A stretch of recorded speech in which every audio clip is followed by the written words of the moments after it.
Welcome to the City of Bakersfield Planning Commission meeting. This television broadcast is brought to you by the local cable companies, the County of Kern, and the City of Bakersfield. You can watch the rebroadcast of this meeting Saturday at 7 p.m. and Sunday at 10 a.m. You can download the agenda for this meeting at www.bakersfieldcity.us. Presiding over this evening's meeting, Chair Daniel Cater. Good evening. It is my pleasure to call to order the March 5th, 2020 Planning Commission meeting. Madam Clerk, would you please call the roll? Commissioner Cater. Here. Commissioner Coleman. Here. Commissioner Bell. Here. Commissioner Bowers. Here. Commissioner Lomas. Here. Commissioner Rudnick. Here. Commissioner Wade. Here. Please stand for the Pledge of Allegiance.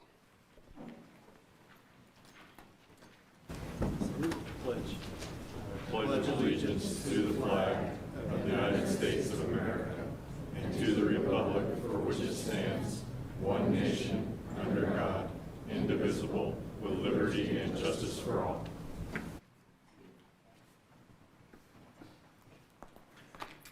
Thank you for attending tonight's Planning Commission meeting. This commission provides an opportunity for public participation in the development process throughout the City of Bakersfield. The Planning Commission considers a wide variety of projects, including subdivisions, maps, zone changes, general plan amendments, and much more. When applications are received, the City Planning Division analyzes the request. Planning staff will present the facts about the project along with their recommendation to the Commission, who will approve the item or make a recommendation as appropriate. It is our goal to carefully consider each project and make a decision that will balance individual rights with public welfare and the general well-being of our community. We will now receive public statements. This time is reserved for anyone who wishes to address the Commission on any matter not on the public hearing portion of the agenda. Please note, if you are here for items 5A through G and 7A, this is not the time to speak. Does anyone in the audience wish to address the Commission? If so, please come forward and state your name.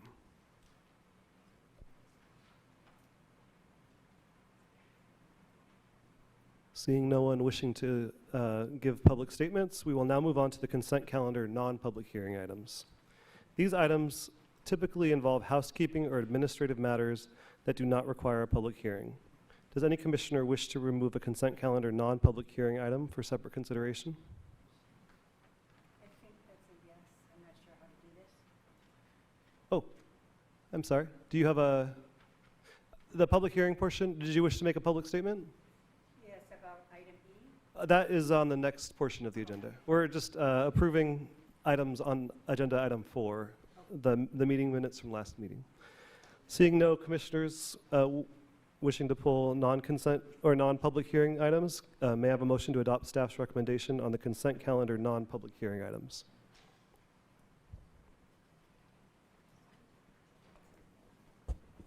I'll make a motion. Thank you, Commissioner Rudnick. May I I'll have second that. a second, Commissioner Coleman. Commissioners, please cast your votes.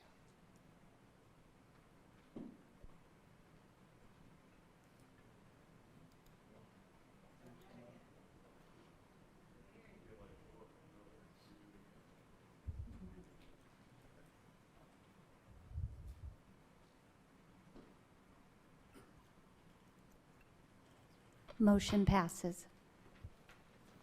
Thank you. We will now move on to the consent calendar public hearing items. The next agenda section includes public hearing items that are considered routine or non-controversial.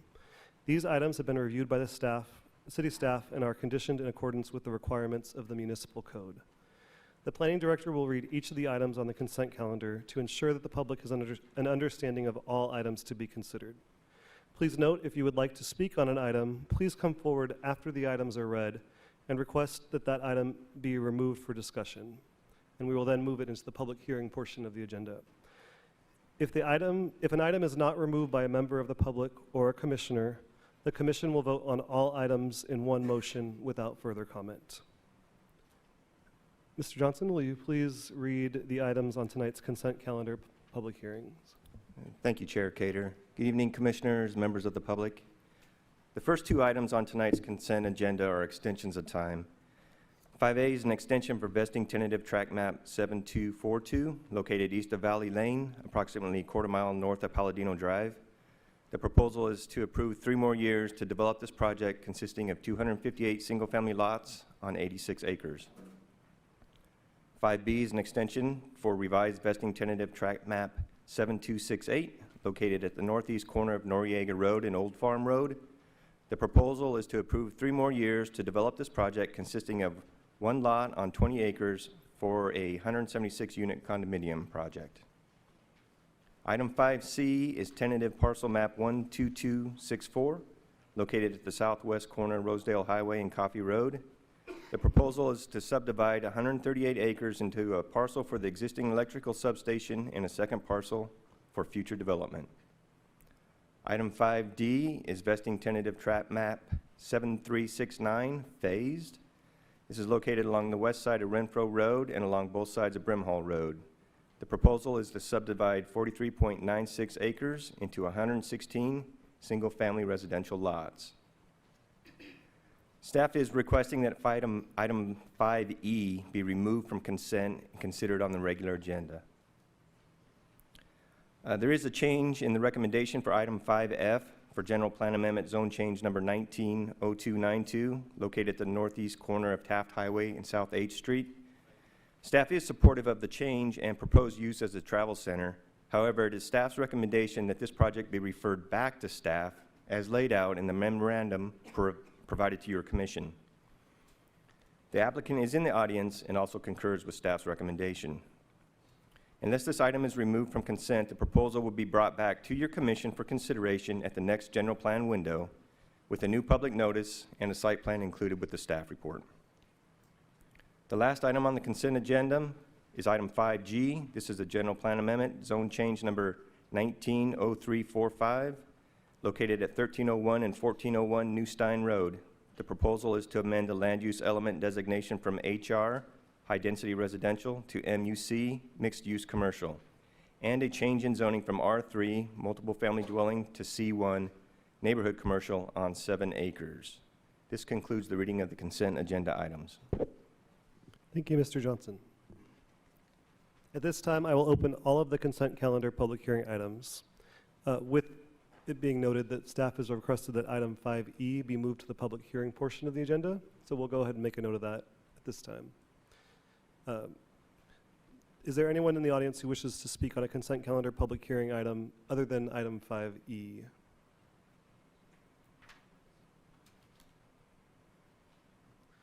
Okay. Yes.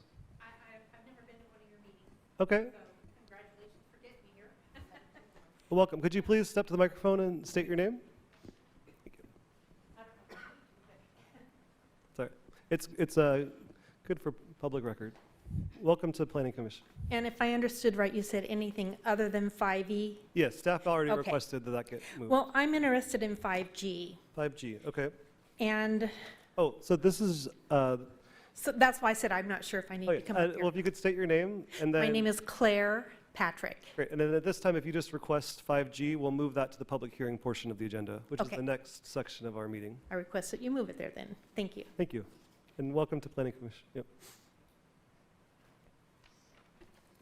Are there any audience members wishing to move any additional items other than E and G to the public hearing portion of the agenda?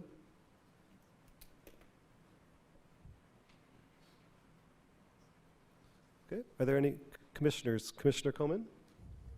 I'd like to move item 5C to the, off the consent calendar for public discussion. Thank you. 5C. Are there any other commissioners wishing to move an item off of the consent calendar?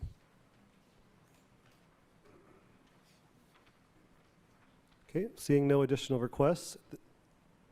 At this time, the public hearing on consent calendar public hearing items 5A, 5B, 5D, 5F, and 5F with a revised staff recommendation on 5F to refer the item back to staff for our next general plan cycle. May I get a motion to adopt? I'll make that motion. Thank you. Commissioner Coleman, may I have a second? I'll second. Commissioner Bowers. Commissioners, please cast your votes.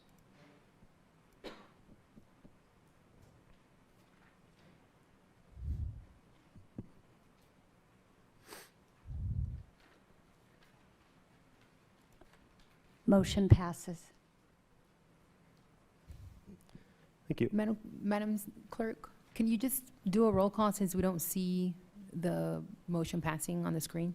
Sure. Commissioner Cater, Yes. Commissioner Coleman, Yes. Commissioner Bell, Yes. Commissioner Bowers. Yes. Commissioner Lomas, Yes. Commissioner Rudnick, Yes. Commissioner Wade. Yes.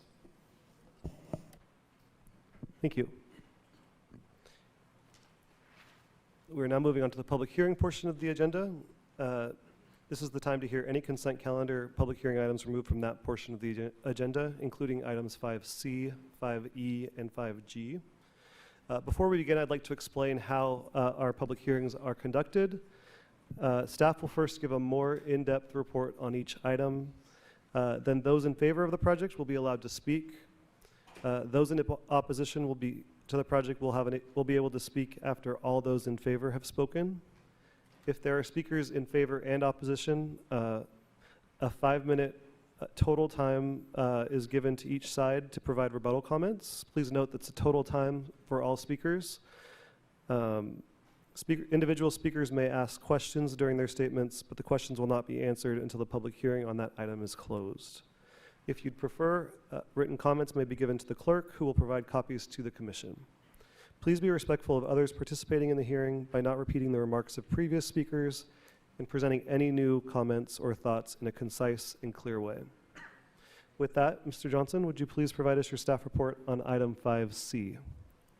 My pleasure. Item 5C is a request from PG&E for tentative parcel map 12264. The project site is located at the southwest corner of Rosedale Highway and Coffee Road. This is the old Kern Power Plant site and now consists of an electrical substation operated by PG&E, the landowner, and also includes some excess undeveloped land. The site is designated by the general plan as P, Public Facilities, and it has a zone classification of M2, General Manufacturing Zone. The proposed tentative parcel map subdivision consists of 2 parcels on 138.51 acres for the purpose of separating the existing utility facility, which is approximately 86 acres, from the undeveloped portions of the property, which is approximately 49 acres identified in the red outline along Rosedale Highway and Coffee Road. It also includes a smaller Lot A of just over 3 acres located along El Toro Viejo Road, which is on the east boundary, to accommodate the future slope easement for the railroad grade separation. Since PG&E is not a developer, there's also a request to defer improvements along Rosedale Highway and Coffee Road until that land sells and future development occurs. Deferment is a common request on parcels over 20 acres where the type of development is unknown. The Public Works Department has been working with PG&E for quite some time and concurs that a deferment is warranted. Based on available information, staff recommends approval of tentative parcel map 12264 as requested. Thank you, Mr. Johnson. The public hearing on this item is open. Is there anyone in the audience wishing to speak in favor of the project? If so, please step to the microphone, identify yourself, and proceed.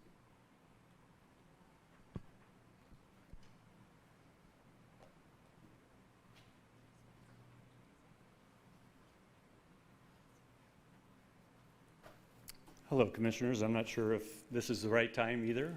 My name is Jeff Little. I'm with PG&E, and I'm here to answer any of the questions that you might have. So I don't know if this is the appropriate time. Yes. Okay, thank you.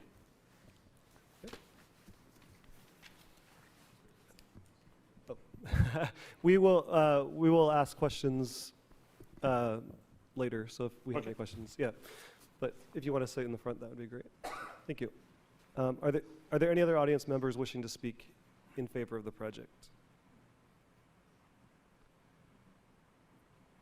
Seeing no additional speakers in favor, are there any speakers wishing to speak in opposition to the project?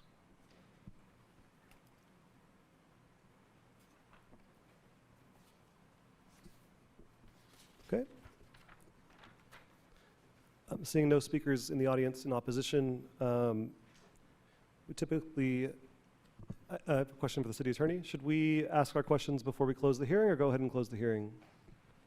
Well, typically you would ask the questions before. Yeah, perfect. Okay. Yes. Then, does any commissioners have questions for the applicant prior to closing the hearing? Remember, this is the time to ask questions, not provide opinions. Commissioner Coleman. Thank you. I'm sorry, what was your name from PG&E? Yeah, it's Jeff Little, L-A-T-T-L-E. Okay. Mr. Little, one of my questions had to do with any easements that are going to be imposed on this other parcel of land that you're going to sell off, and their ability to landscape around that wall that you put up around the substation. Can you talk about the amount of easements they're going to be on, where they're going to be on this parcel? Yeah, in general, we will retain, when we sell this property, we will retain easements for any of our existing and known proposed future easements that will be required. So we have tower lines that come in from the north. We have a pole line that runs along Rosedale to the west and down Coffee. So as a part of the sale of that property, we'll reserve easements for those. I do want to note that the property line, the new wall that's out there, the property line is approximately 100 feet away from that wall. And that's kind of shown on the drawings, as you can see. That setback of 100 feet is for security purposes, as is the new wall.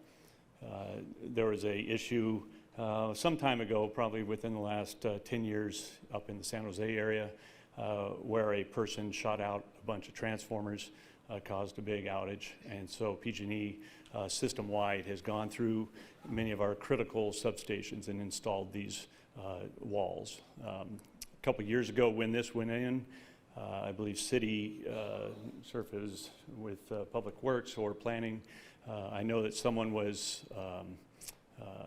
provided information on the wall. I think the decorative finish was selected kind of via a joint PG&E and city requirement.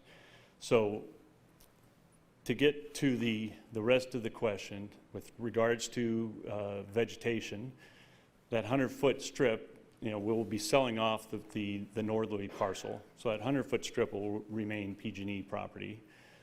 As far as any kind of landscaping within any of these retained easements on the parcel, we are fine with everything except for tall growing trees. We have a list of about any vegetation that maximum height is about 15 feet in height, and that's just because of clearance issues into our electrical lines.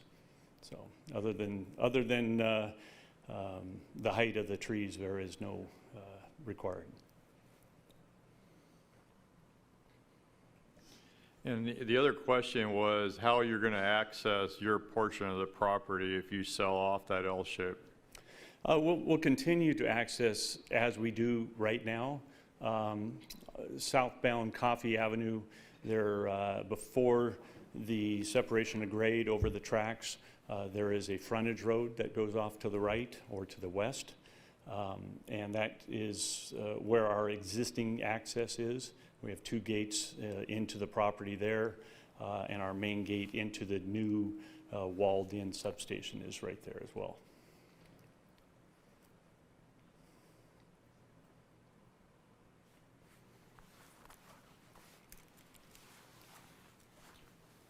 This is a question for staff, I suppose.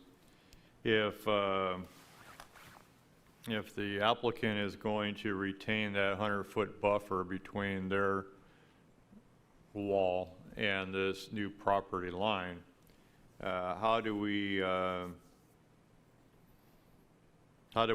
request or require any kind of landscape improvements on that parcel? Because it's really technically not part of this plan.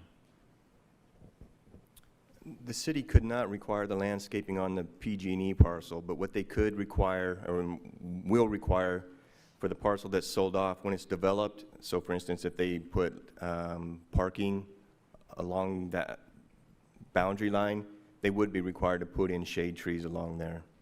And if there's an easement for the power line easement where there's a 15-foot height limit, the developer would have to demonstrate that they can attain the 40% shade coverage over other areas of the parking and drive aisles.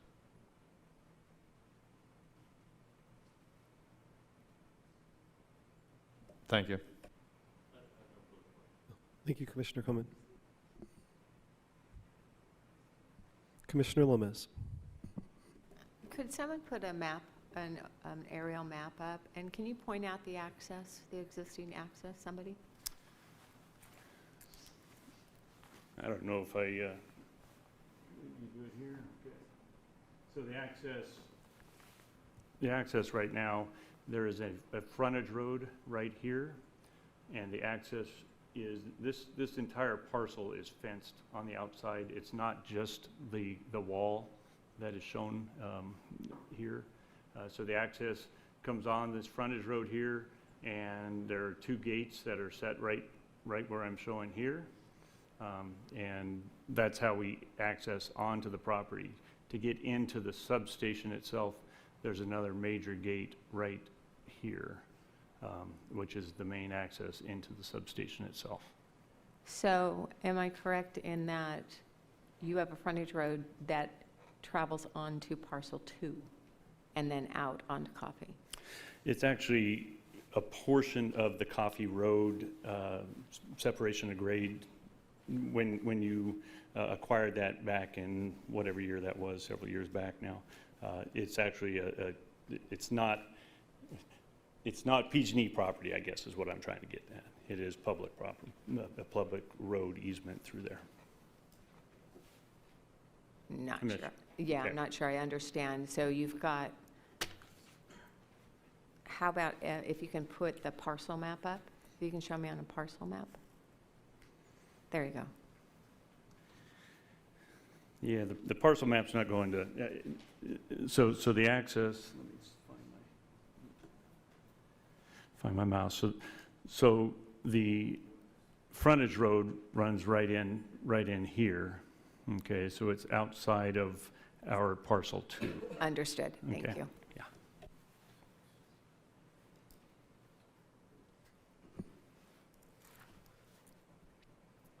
Thank you. No additional questions? All right. Seeing no additional commissioner questions, and as there was no speakers in opposition, I think we'll forego the rebuttal, and I will close the public hearing on this item and return it to the commission for comments and action. Commissioners.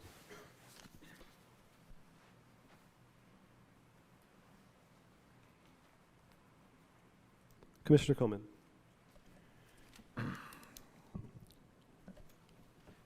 I suppose I don't have a problem with this plan in concept. I have a little bit of problem with this plan with leaving that 100-foot buffer between the property they retain and the property that's going to be developed by another developer that's going to be basically unfinished. And I'd like to see some kind of accommodation in that area. And I don't know if we can work that out or not.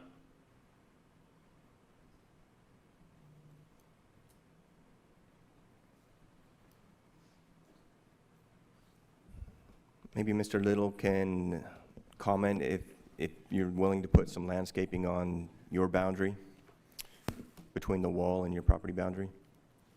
Yeah, I am. I will take that back. I am not authorized to agree or disagree to that. I do want to state that it is a decorative wall as it is now, and I understand the concern about that 100-foot. I want to just kind of maybe give a little more explanation of why we have such a great distance. Without that, and not knowing what this ultimate plan would be here, if the easement, or if the property line is just outside the wall, 10 feet or so, anyone with a larger truck, it could be conceivably the buildings would be back in, any kind of building would be back in that area. And what happens then is our 12-foot tall wall, which is designed to keep people from taking out the substation, they could easily get on top and shoot over the top. So that was a requirement from the PG&E Corporate Security Department, was that 100-foot separation. And I know that's, what are we going to do in there? I don't have an answer. I don't think they are necessarily opposed to putting some vegetation in there, but I don't have. Well, you know, that property has been an eyesore for 40 years, so. Absolutely. You know, and the wall has helped. Yep. But it's right now it's a wall surrounded by a vacant field. Right. And in the future, if they build a shopping center, it'll be the wall, 100-foot gap, and then something nice. And so I'm a little concerned about that 100-foot.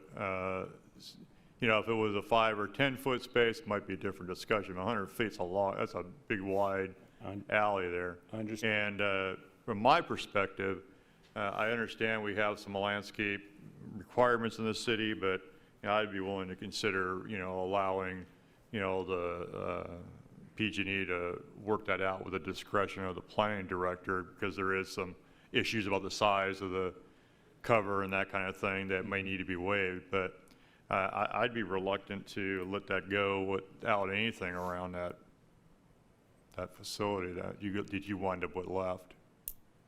So I don't think I have any more comments. Thank you, Mr. Little. Welcome.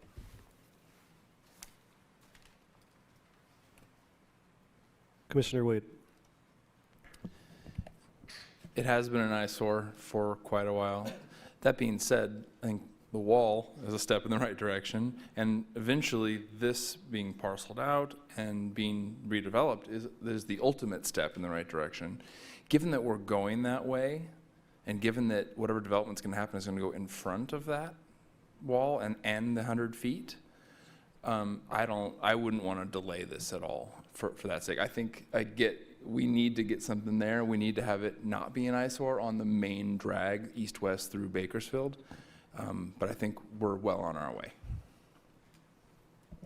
If I could actually comment on that real quick as well, and I do appreciate that. I actually, I've been working on this project for 25 years. 1995 is when I started on this to sell this property off. And we've had, as many of you know, we've had several different options through the years. So I'm all for trying to finish this up. The one concern I have about, and this is personal, this is not, I just want to put this out there, this is not PG&E, a statement from PG&E. As we put vegetation, if you put vegetation in front of that wall, my personal concern is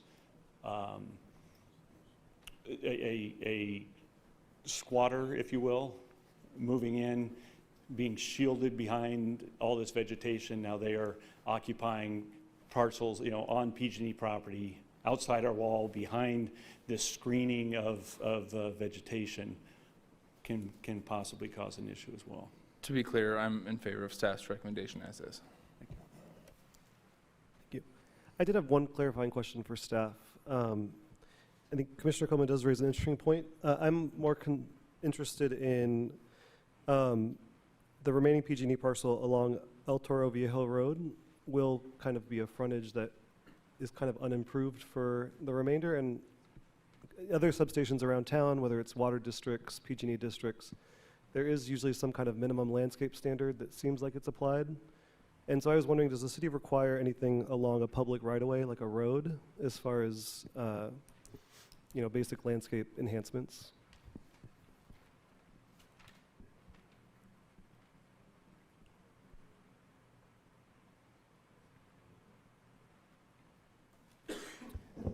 When there's proposed development, we require landscaping, but if PG&E is not proposing any development, it's a challenge, maybe even a legal challenge to require that they throw in some landscaping.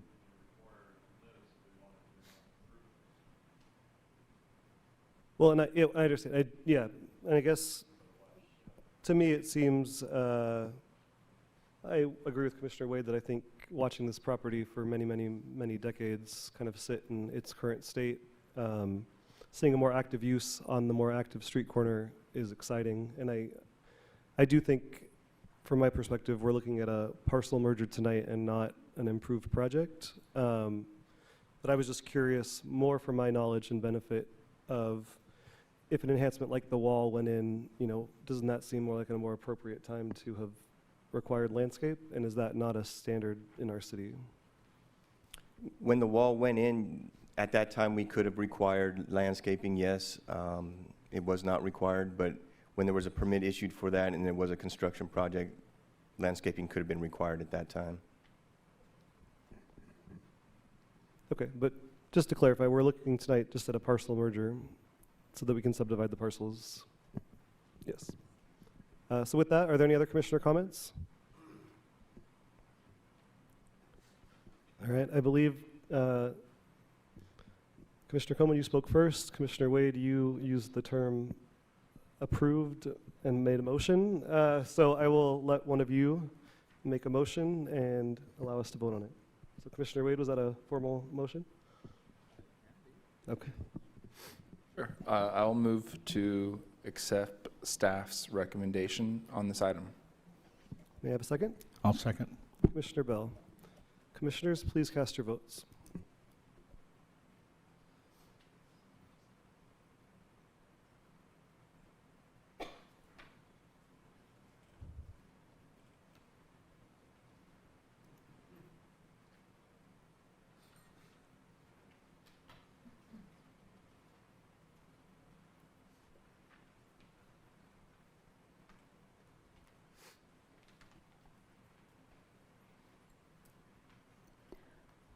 Motion passes with Commissioner Coleman against and Commissioner Rednick abstaining. Do we need a roll call because it's not showing up? Yes, please. All right, should we just do roll calls for the remainder of the evening? Just to, It's up. oh. All right. Okay, I was just a little impatient. So item 5C is now behind us. We are now on to item 5E. Mr. Johnson, will you please provide your staff report on item 5E?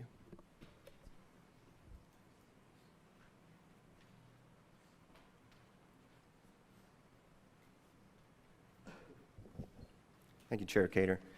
Item 5E is a request from McIntosh and Associates for general plan amendment, zone change number 19-0184. The approximately 17-acre site is located east of Old River Road, just north of Panama Lane in southwest Bakersfield. The project site is generally surrounded by single-family homes to the north and east, future commercial to the south, and future single-family residential to the west. The site is designated by the general plan as LR, low-density residential, with the proposed change to LMR, low-medium density residential. The site was originally zoned to its current classification of R1, which is one family dwelling zone, in 1993. The applicant is proposing R2, limited multiple family dwelling zone. According to the applicant, they want to develop the site with up to 63 one-story duplexes or 126 dwelling units and one on-site drainage sump. Water and sewer services are available from the city of Bakersfield. Staff notes that if the general plan amendment and zone change request are approved, any development on the site will be required to go through the formal site plan review process to ensure development adheres to the city development standards. Staff has reviewed the proposal for compatibility with the goals and policies contained within the Metropolitan Bakersfield General Plan land use element. The project was found consistent as outlined on pages 5 through 8 of your staff report. Additionally, a mitigated negative declaration was prepared in accordance with CEQA for this project and is included as an attachment to your staff report. All property owners within 300 feet of the project site were notified about tonight's hearing, and the applicant provided proof that signs giving public notice of the proposed changes were posted on the property 20 to 60 days prior to this hearing. Staff did receive 36 form letters, each signed by different individuals, as identified in the memorandum provided to your commission today. There were 3 primary areas of concern. 1, multifamily development is not consistent with this site. 2, the traffic study was inadequate. 3, the Kern County Superintendent of Schools did not mention impacts the project would have on their schools. In response to the first concern, California has required that all local governments adequately plan to meet the housing needs of everyone in the community. In part, this is being addressed with the city's general plan update. However, there is a more immediate need, and multifamily development is seen as a good barrier between single-family development to the north and the proposed commercial development at some point to the south. Regarding the traffic study, it was prepared by a registered civil engineer and reviewed by the city traffic engineer and found to be acceptable. And in response to item 3, the Kern County Superintendent of Schools did review the project and provided a letter to staff stating the proposed changes would not have a significant effect on their facilities so long as statutory school facility fees are collected. Based on the information in the record, staff believes the project is consistent with the general plan policies and the city's zoning ordinance requirements. The proposed project is compatible with the existing and planned future development within the area, and it is for these reasons staff is recommending approval of the general plan amendment zone change number 190184. This concludes my presentation. Thank you, Mr. Johnson. The public hearing on this item is open. Is there anyone who wishes to speak in favor of the project? If so, please step to the microphone, identify yourself, and proceed.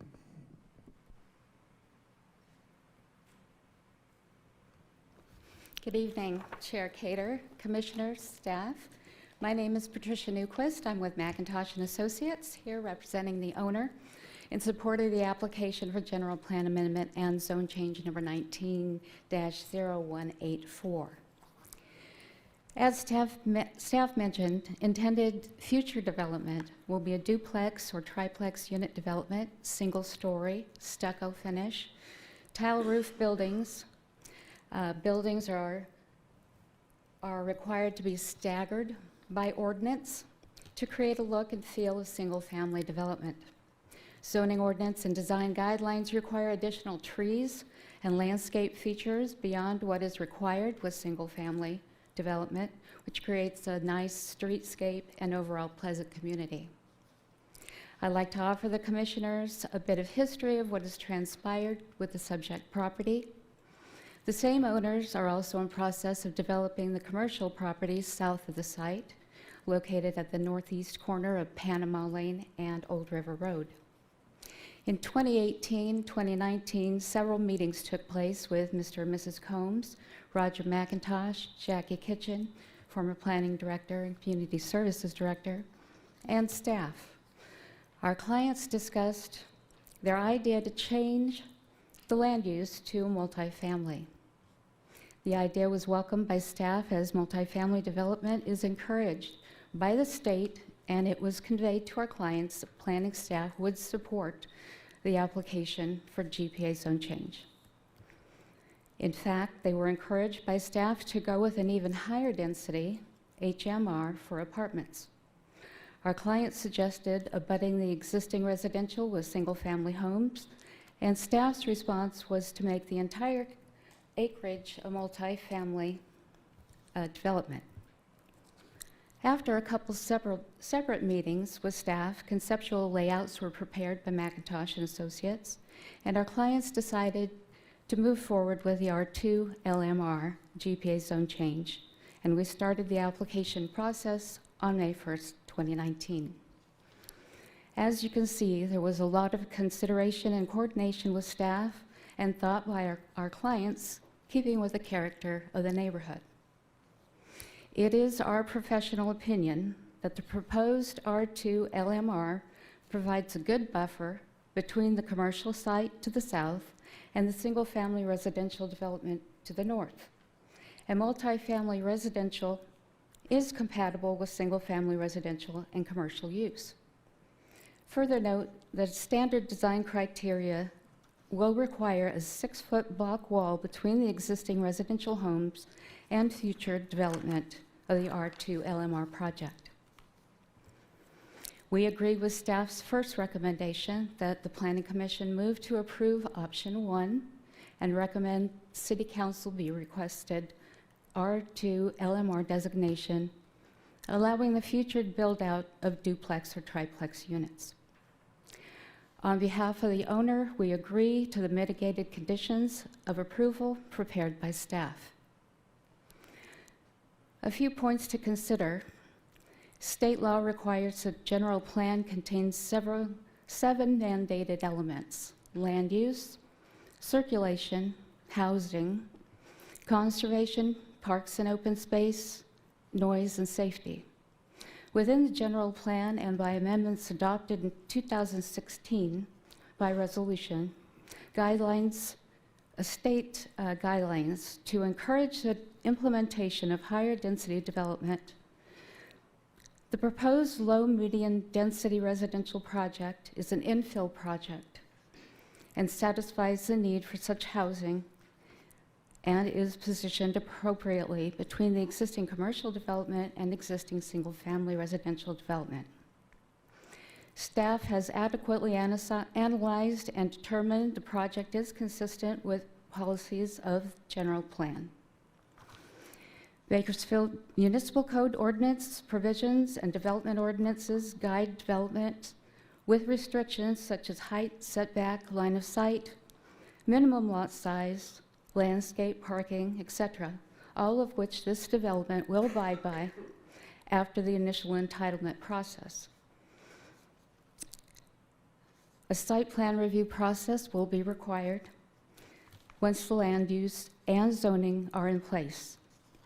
The developer can move to the next step. The approval that we are seeking here today only includes the right to move the project forward. Thank you for your time and consideration. We are available to answer any questions you may have. Thank you. Are there any other members of the audience wishing to speak in favor of the project?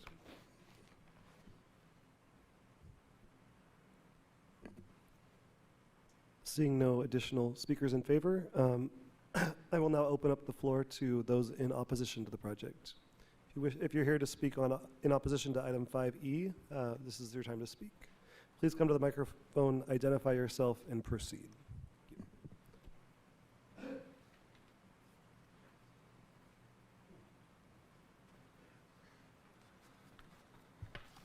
Good evening, Commissioner Cater and Commissioners. Appreciate the time to be able to speak with you today. I'd like to start off by saying my name's Greg Forsyth. I'm a resident of the neighborhood to the north, and I oppose this zone change on a couple of reasons, some of which were mentioned in the letter and by the Planning Commission. I'm not sure if this works to be able to show this to you. Yes, we should be able to. Madam Clerk? Oh, upside down. So you have a much larger copy behind you there. The Planning Commission, I'd like to commend you. You did a wonderful job in that. And the neighborhood is located in this area here. And in a 2-mile radius to that area, there currently is multiple family housing proposed that has not been started at this time. So there are land changes that meet the criteria that's the needs of the state's growing to be able to meet the needs of families, multiple families. More high-density housing in the area has already been planned and approved, which would not necessitate a zone change of the area. I did increase the size there, and it's actually upside down again. To give you a better idea, some of these areas, again, the property in which we're talking about is located here. Currently, there are, as I said, several different areas that are currently approved that meet the need of multiple family housing, as seen in yellow here, here, here, here, here, here, here, and the entire West Ming project, where there are several zoning that meet the need of multiple family housing.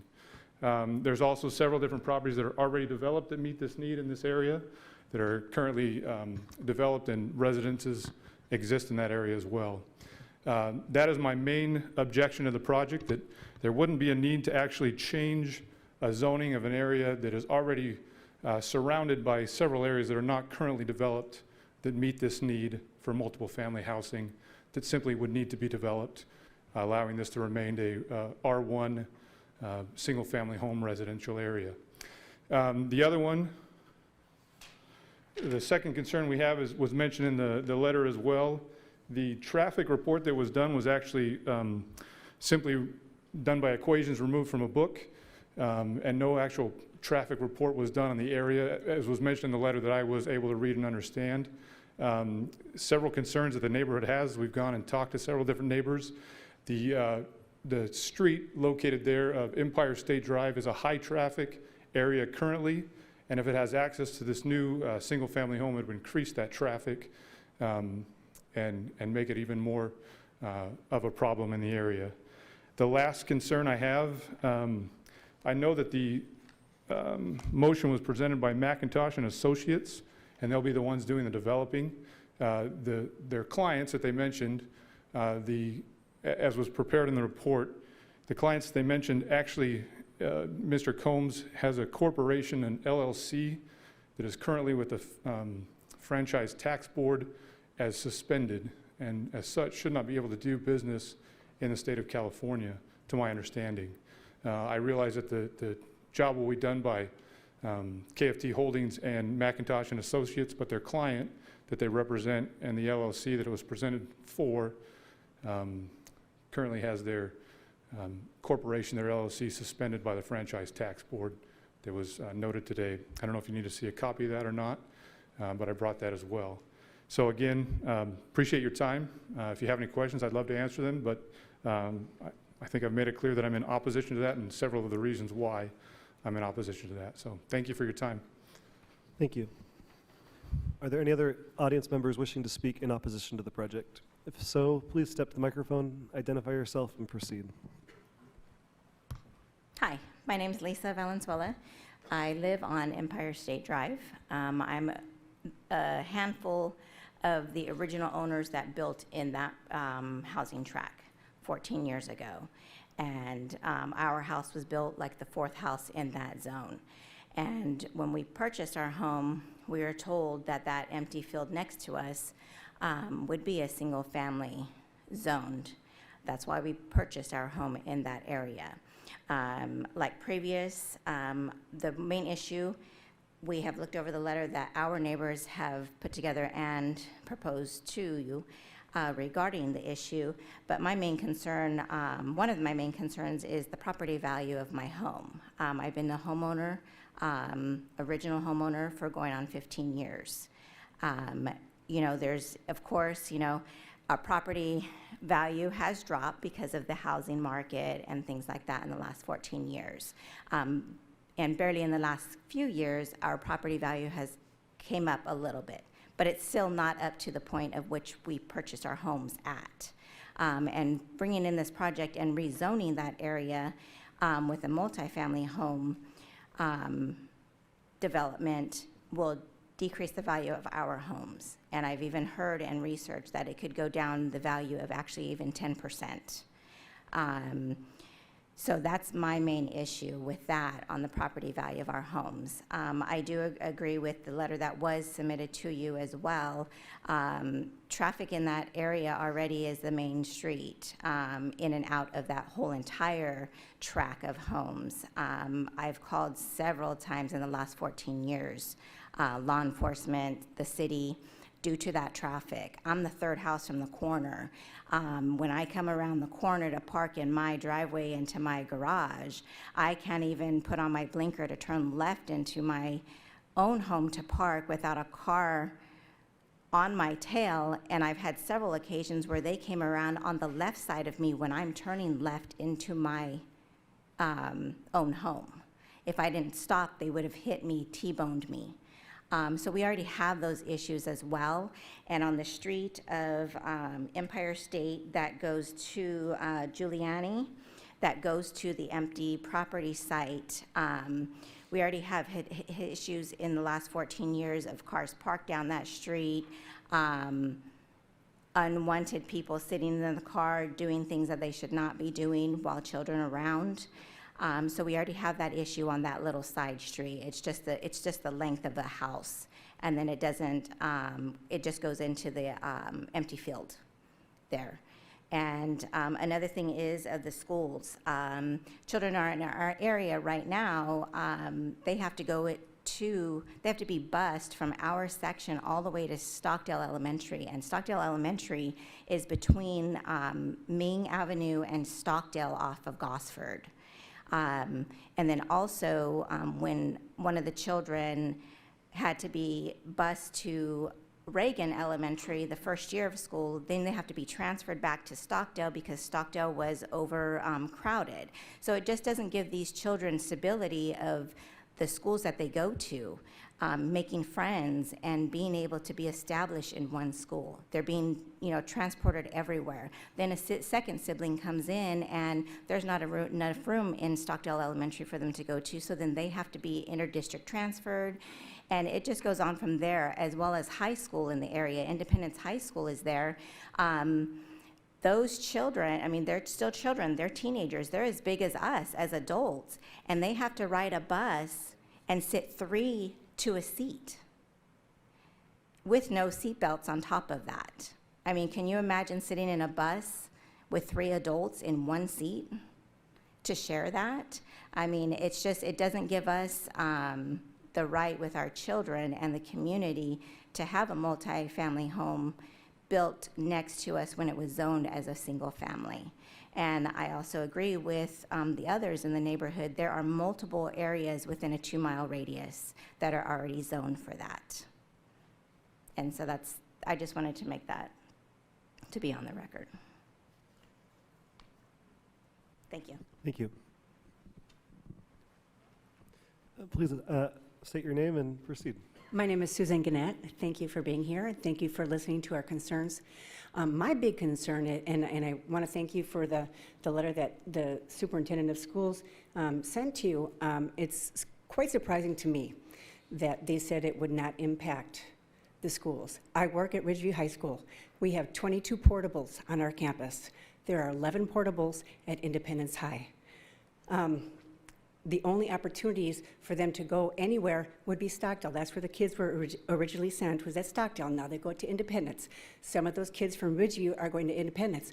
With all those other schools being built in all those other areas, 11 portables are going to explode to 22 to 25 portables on that campus.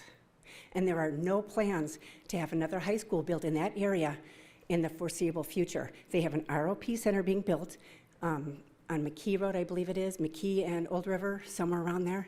And then the other new school is way out on the east side of town. There are no other, the schools are going to be impacted. I can't see how it won't be. And I don't know if you know that when you have overcrowding like we do, we have 600 to 700 students over our initial capacity. That creates a lot of issues, security-wise. So I would ask you to consider that. Thank you. Thank you.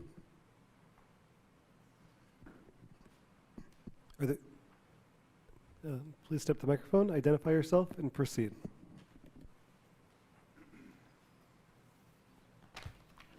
Good evening, distinguished commissioners and everyone here.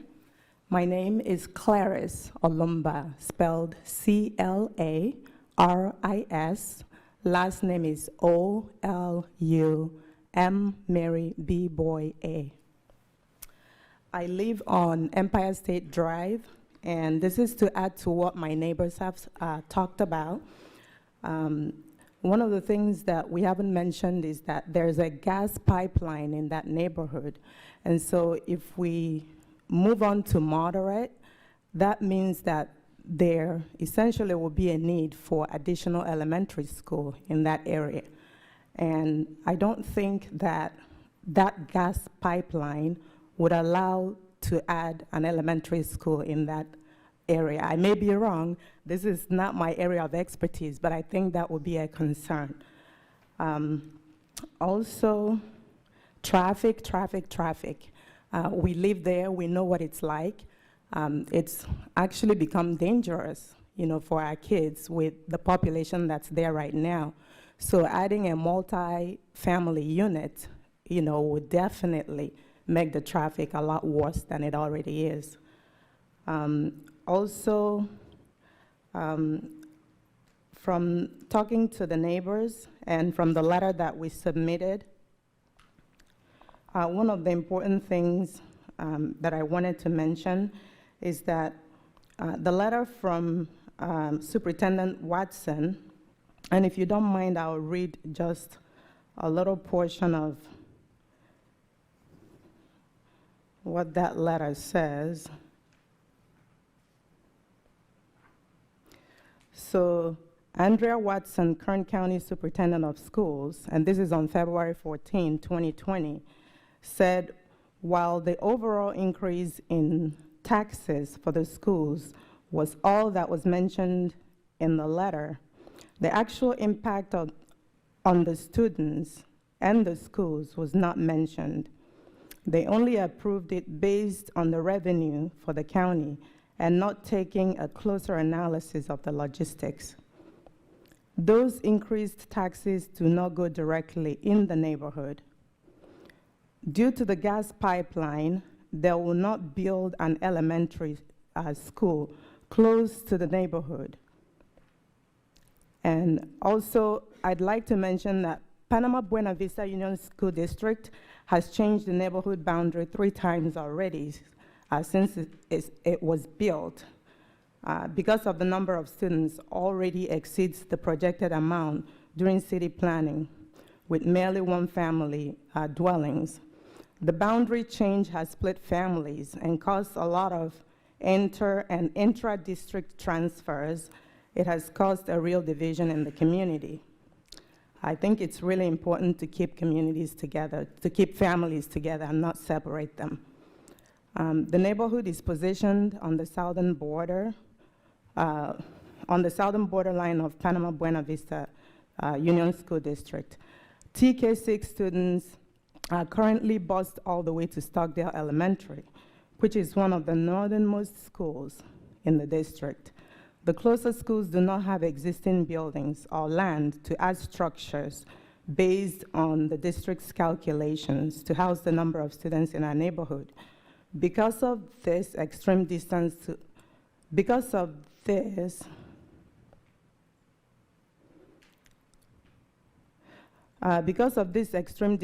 our neighborhood school, the students are required to be at the bus stop before sunrise and close to 6:30 a.m. in order to travel. Many of us drive our kids to school due to, the impact, the number of students that are requiring busing due to the current population is so much that a lot of us choose to drive these kids to make it a little bit easier for, the area. And so we really, really beg you. We're lay people. We don't know a lot about these proceedings. This is my very first one attending. Please take a closer look. This is not a good idea for the community. There's already areas in that neighborhood that are assigned for this specific development, and those are already approved. Please don't change it because the impact to the community will be huge. Thank you for your time. Thank you. Please come to the microphone, identify yourself, and proceed. Is this okay? Good evening, Commissioners. My name is Irvin Leyva, and I've been a resident in that area for approximately 12 years. And obviously, I'm here to oppose against that dwelling. For one, I don't have the statistics with me, but when they're multi-build apartments like that, you tend to bring different kinds of people, families with multiculturals, but also a lot of people don't realize the statistics on crime actually go up because there's more people in those dwellings and the people visiting those dwellings. I don't know if this is a gated multi-building or not, but I used to work as a security, and I used to live in an apartments and a whole different pretty much of an environment because you have a lot of different people in those dwellings. So my concern is the crime that might go up. As it is, I'm not saying that in our neighborhood there isn't no crime, but usually when there's more population, the crime does go up. And the statistics do prove it. and my personal experience with my son being transferred to 3 different schools in that time span. So, so I am opposed for that because, like the other people, I didn't know there was other dwellings that were approved, but I think that they should look elsewhere in the surrounding areas. No further. Thank you. Are there any other audience members wishing to speak in opposition to the project? Please step to the microphone, identify yourself, and proceed.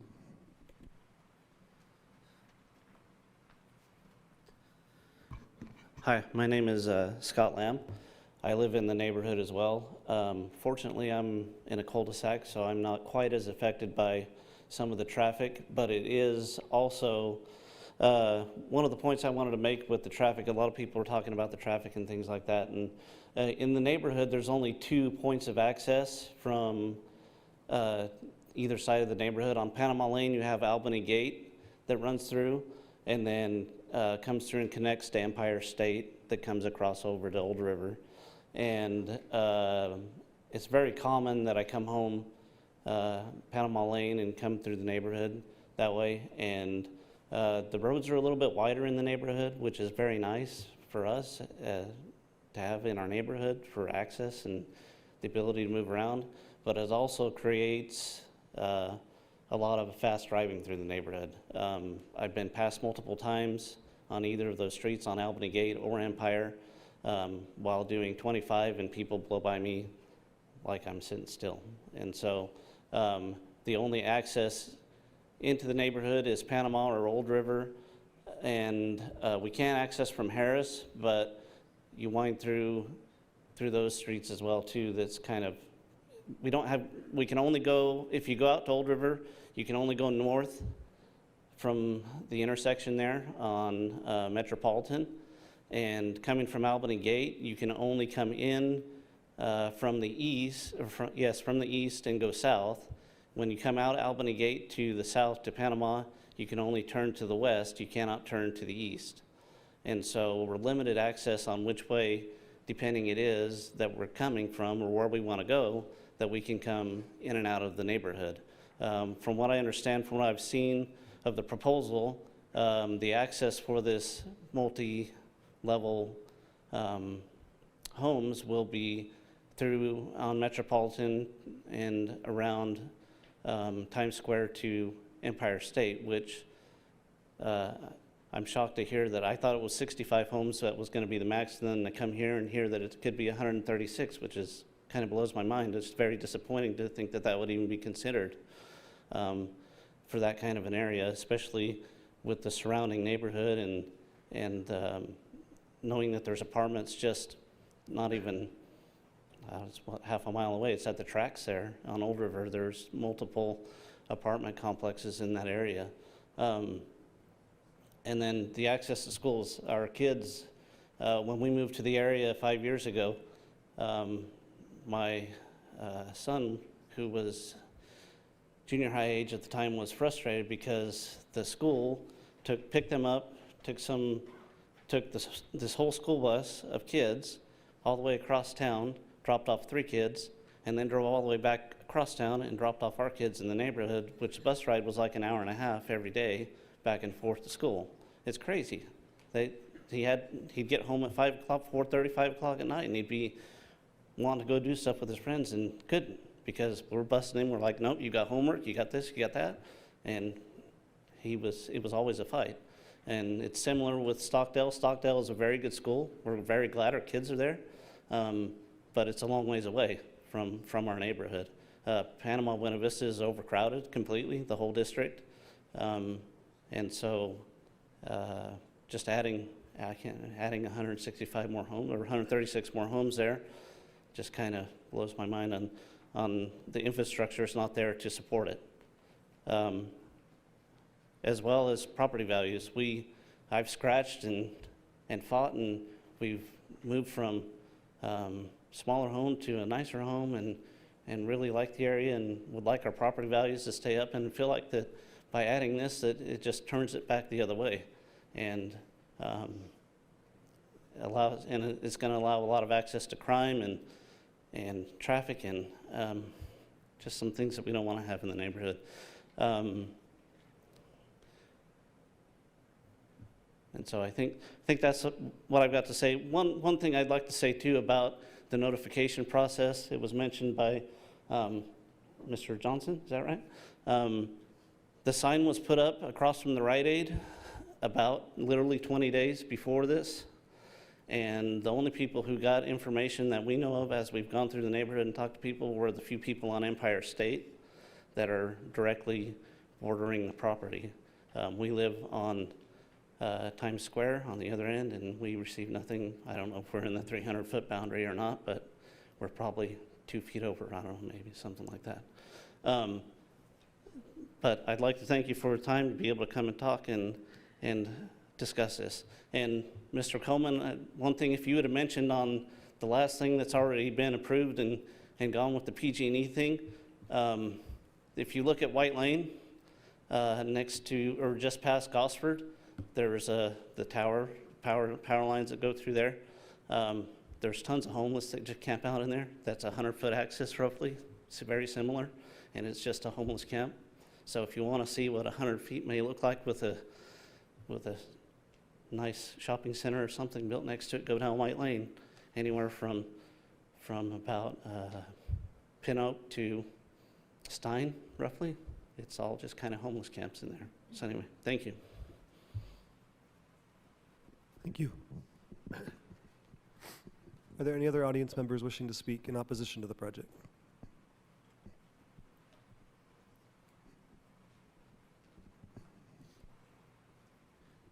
Please step to the microphone, identify yourself, and proceed. I am Naomi Forsyth, and so some of my comments, I'm not going to, like you said before, piggyback on other people. It sounded like in the introduction that there had been times in from McIntosh and Associates to city staff planning that some things have been negotiated in process up until this point, which makes it seem like, oh, this is a go, let's do this, and yet that's what we're here for, is to actually get to this point to hear of it. I don't know if anyone who's ever been notified, although that's not our profession, in that other time frame prior to this. We appreciate that we have a planning commission to do this for us. To make things clear, that the superintendent of schools letter that has been referenced, that we read, obviously that they said that it would not affect their facilities, but they did not say anything to the effect that they actually gave their approval or are supporting the project. They only stated that it would not affect their facilities with that taxes. So they are not stating, they have not said that they have supported it as well. In addition to that,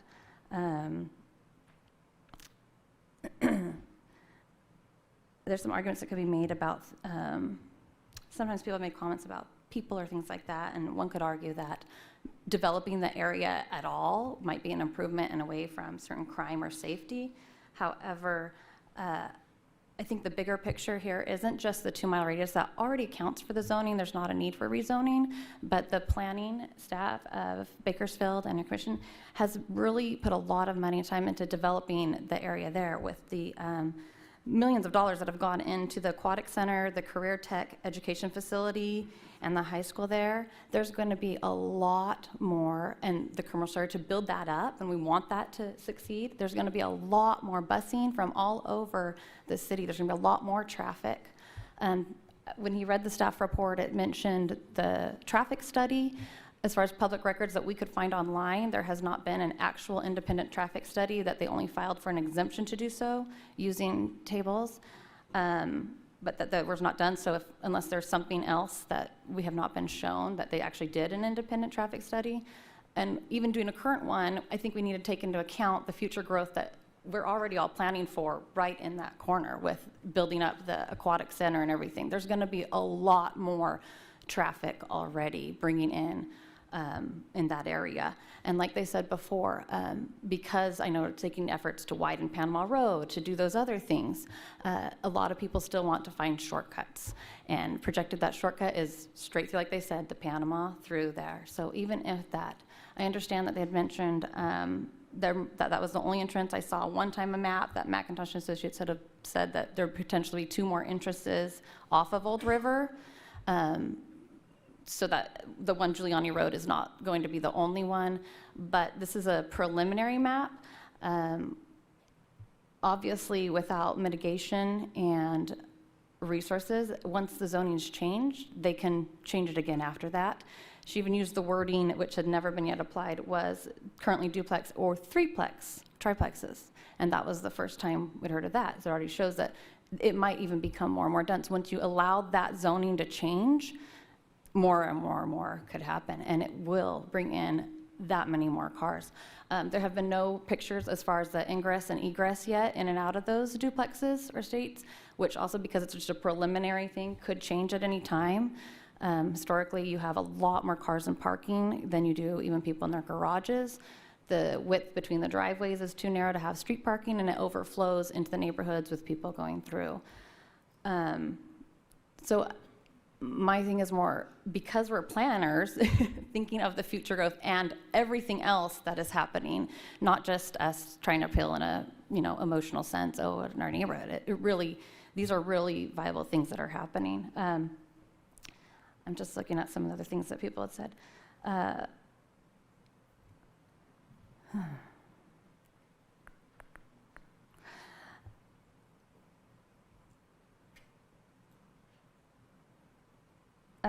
It's one of the guides is in accordance with the ruling, that the goals, and like they said before, that already is. The zoning for the areas already have those things for that diversity. I don't think it's necessarily who lives where or who comes in or who houses. Of course, everyone needs a roof. We'd love that. It's not about people. You can't make land use decisions based, I understand, on property value, but our taxes that are paying to help build up are related to your property value and those assessments. And it isn't about people. You can't do that. That's not what land use decisions are for. But when you have multiple family dwellings and a higher density, crime increases because of the accessibility sometimes in those homes to those types of structures. And it's not the people themselves, of course.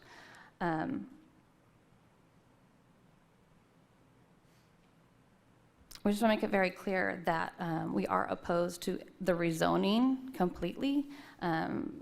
It's already, you guys have already done it. It's planned, and we're going to some really great areas right now and building up even more in the southern portion of that with these other things. And to keep it single family or low density would be the ideal thing to do to keep that area up. If for some reason the city planning were to maybe approve this, our staff continues to recommend it, we would ask for the maximum amount of mitigations for the issues we've raised tonight from the commissioner. Even at the start of this meeting, they said that you make decisions for individuals and for protection. And I thought that was curious that you had said that, started that way, and that's what we're all here to do together, to work for the community overall.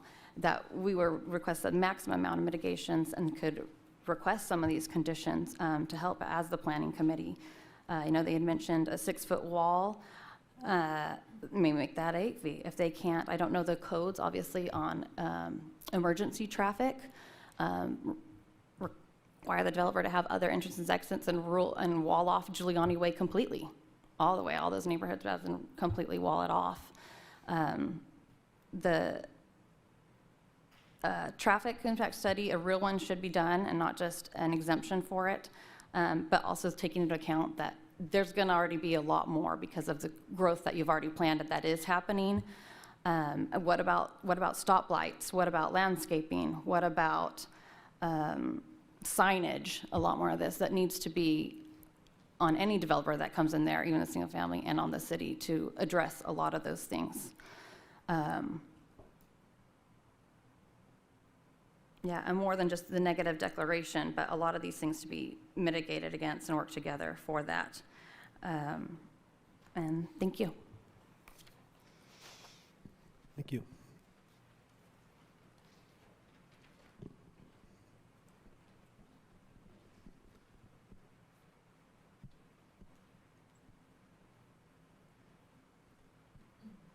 Please step to the microphone, identify yourself, and proceed. My name's Elizabeth Lamb, and I live in the neighborhood north of the rezoning. Hopefully that doesn't pass, but I just want to state for the record that I am opposed to this. I am opposed a lot due to my children playing on the streets right there and being able to still be safe and to not have that traffic, and also the schools are a big concern, and not having to have more, the overcrowding that's already there, and to not put more on those schools at this time. Thank you. Thank you.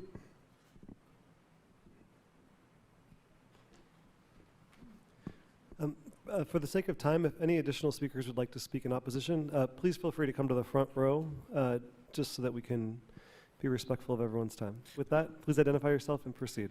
My name is Eddie Cruz. I live in Empire State, and I'm with my neighbors. Everything is sane.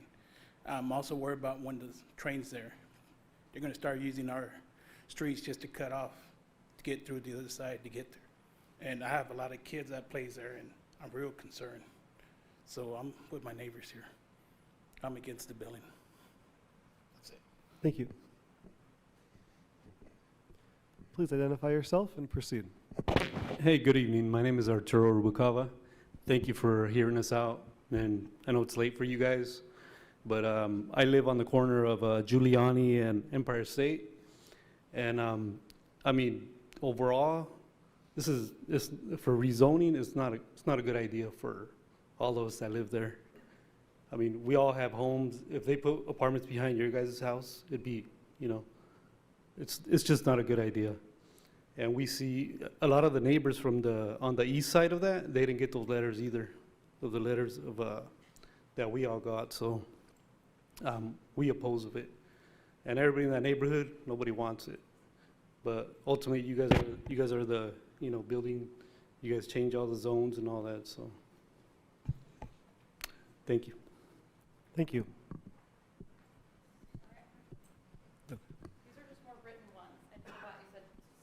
Oh, you can submit them to the clerk, and she will pass them out to the commission. Thank you. So are there any additional speakers in opposition in the audience? All right, seeing no additional speakers, I will open up for questions from the commission. This can be for the applicant or for city staff. Please remember this is a time to ask questions and not state opinions. Are there any commissioner questions?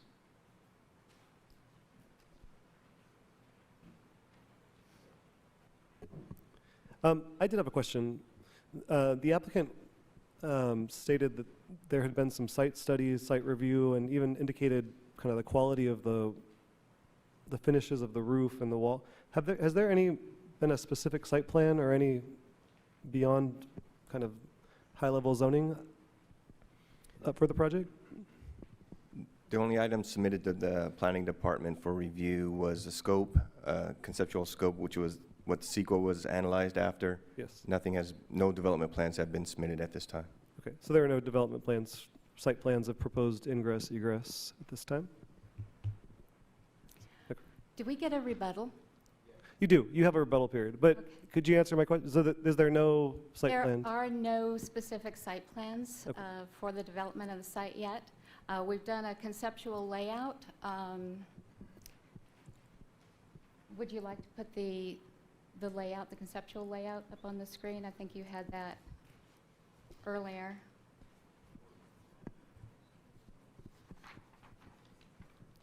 Okay.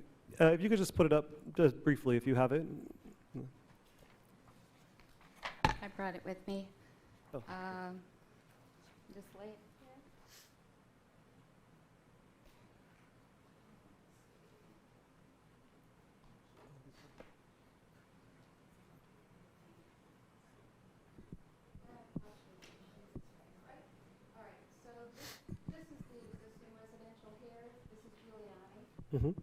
Could you speak in the microphone as well? Thank you. Yeah, so you see Giuliani there is the connector to the existing single-family residential. We're proposing one outlet to Old River to be the main entrance. Giuliani is basically a secondary access, which if this was developed as single-family would remain and would create traffic. First and foremost, I just want to thank everybody that came out today. The rebuttal period is coming up. I just am Okay, you asking just had questions at this point. questions? Yeah. Okay. And just to clarify, is this the proposal for single-family development, or is this the proposal for multifamily This is for parcels? the multifamily. Okay. Yeah, that's the lot layout that the duplexes would be positioned on. Okay, thank you for clarifying that. We're going to move into a rebuttal period, and unless there are any other commissioner questions, I don't see any. So actually, the rebuttal, we will begin with those in favor of the project. So That would be me. please remember that it's a 5-minute total time. And Madam Clerk, would you start the clock? All right. Again, first and foremost, we respect and appreciate the individuals that came out tonight and expressed their opinions and comments representing their neighborhood. I'd like to address a couple of the comments that were brought to the Commission's attention. School fees, as stated in the school superintendent letter, are mitigated for school impacts. The Panama Buena Vista School District has been working on a 5 to 10-year plan. Yes, density is increased and the schools are impacted, but they have plans for purchasing and developing school sites. That's what they do with the impact fees. I have a map and have copies that we can pass out. This was included in our response to comment letter, which I believe everyone received.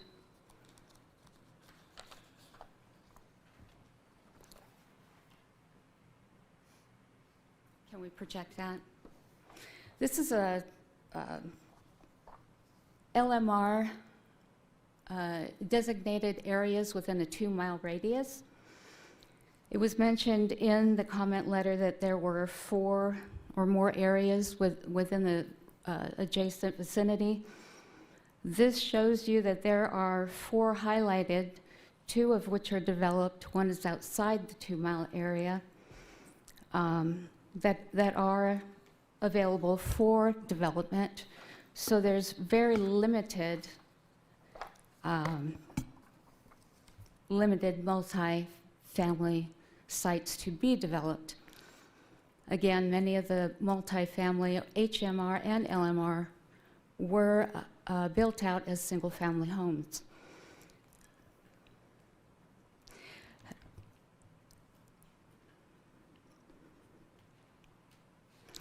I'd also like to comment that the traffic based on the land use of LMR creates less traffic.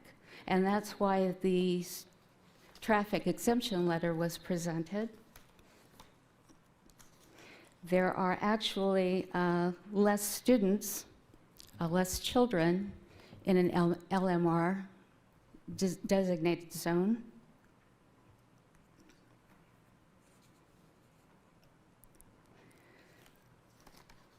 In our response letter, I attached the building permit recaps for the last 5 years.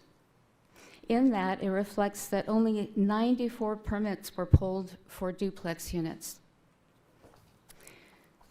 As you're aware, state has mandated increasing the densification and development of higher density homes. Should the project receive your approval and recommendation tonight for R2 LMR, before development begins, the project must undergo site plan review. At that time, the conditions will be added for some of the concerns that the neighborhood had brought up this evening. Due to the lack of existing or undeveloped R2 LMR in the vicinity, I began looking at nearby HMR and discovered a site on the northwest corner of Old River Road and Sherborne, about a mile away from the current site. This development is called Old River Place and contains 250 duplex units. I called and spoke to Stephanie at Burlington Homes and I was told that currently there are no vacancies. There is a great demand for multifamily, and we'd like to fill it by changing the zone and the land use on this site. Concerning traffic comments, the street will have access to Old River Road, as mentioned earlier, and the ability for southbound left into the track will lessen the need to access through the single-family development to the north. Again, we're running out of time, so I thank you all for your consideration. Again, we recommend approval of option 1, which is the R2 LMR designation, allowing a future build-out for duplex units on this site. Thank you.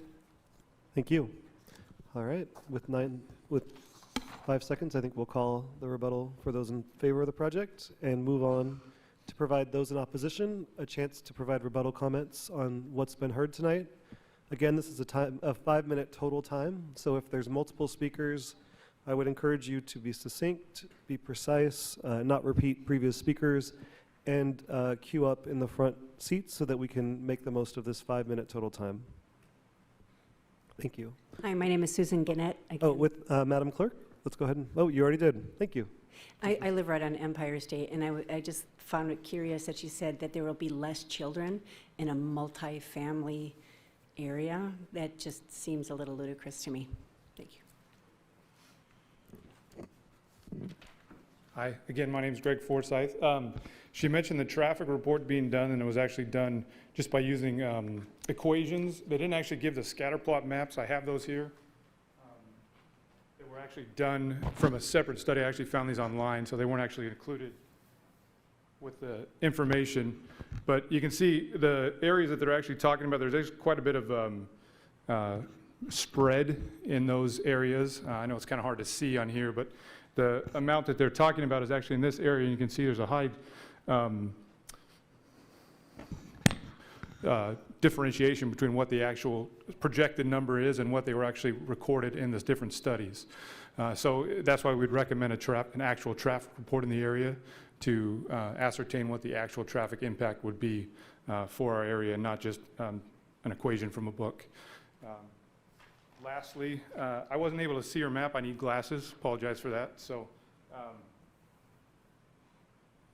again, I'm not sure if I was able to count as well as she was, but this is a 2-mile radius, more or less, kind of cuts along here that the 2-mile radius goes out.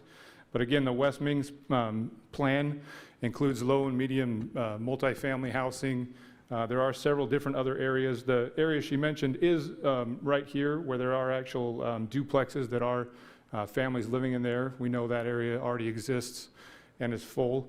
But unless my counting's wrong, and I'm not sure I can tell the difference between yellow and green and yellow on here, which is actually low and medium, but my count on this map is at least 1, 2, 3, 4, 5, 6. There's also green down here. Where'd I lose it? 7, 8 in that area, 9 if you count over here as well. So again, you've done a wonderful job planning. I think there's no need to actually rezone anything because you've already planned for the growth that's projected for Bakersfield. We commend you for that and hope that you keep the area the way it is zoned for single-family homes. Thank you. Thank you. Hello, everyone, again. My name is Clarice Olumba. I just wanted to mention that she stated that less children, there will be less children in an LMR, and there will be less traffic in an LMR. That math doesn't look right, that if you're bringing in more people with children, you're gonna have less of them, and that the traffic will be less if you bring in more people. Also, please, if we do increase the number of people, it also increases the need to have more amenities, especially schools. We're already overburdened, and there's no room in that immediate vicinity to add a lot more schools to accommodate. Thank you so much. Thank you.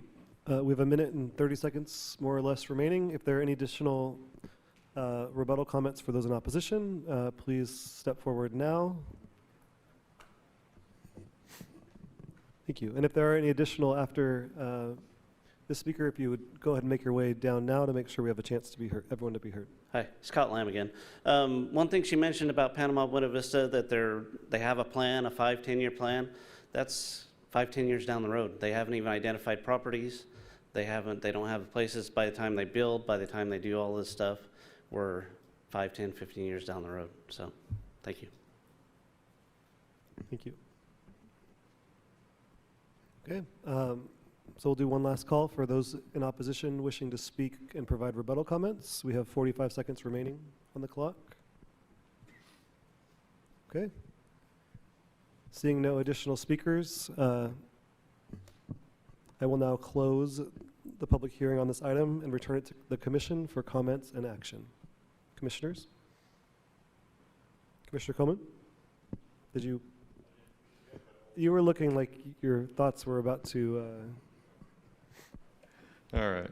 Thank you for everybody for your comments tonight. Yeah, I was a little incredulous about the less children in the MPR area myself. So, but that said,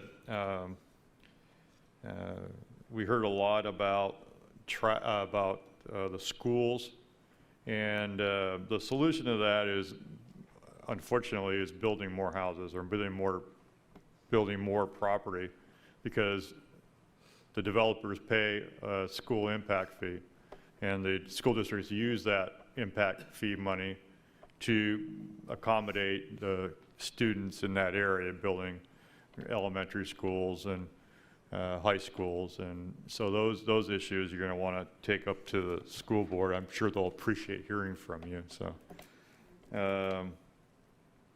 I think that we need more rental property than less. And but I did see some concerns. I drove by there myself.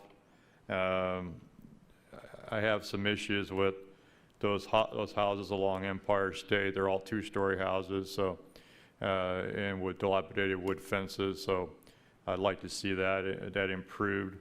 And I basically, I don't have an issue with building the duplexes, but I would like to see some more oversight on behalf of the, on our part. And so if I was to approve that, I'd want to see that approved with a PUD overlay, so that we get another bite of the apple before the development is actually approved. So that's all my comments. Thank you. Next we have Commissioner Lomas. Yep, you're up. Okay. How do we start? When I look at things, we're supposed to weigh the public good and plan. And this is our general plan. So this says what goes where. So thank you for complimenting it. This is what we go by. So when we're looking at a request for a zone change or land use change, I look at need and benefit. So it's up to the developer to come in and demonstrate need and benefit. Halfway touched upon need by a nearby apartment complex being full. I don't think it really covered it. But benefit's important.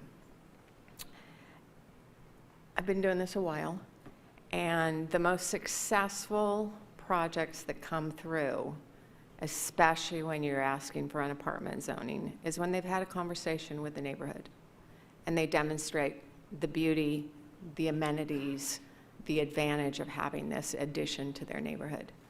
They didn't do that.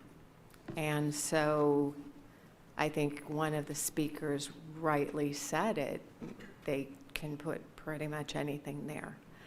So I would have rather seen a conversation with the neighborhood. I would have rather seen a well thought out PUD, but that's not what's before us. So I won't be supporting this tonight.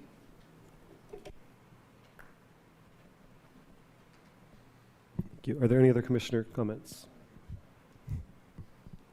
A second? Do you want Commissioner Bell?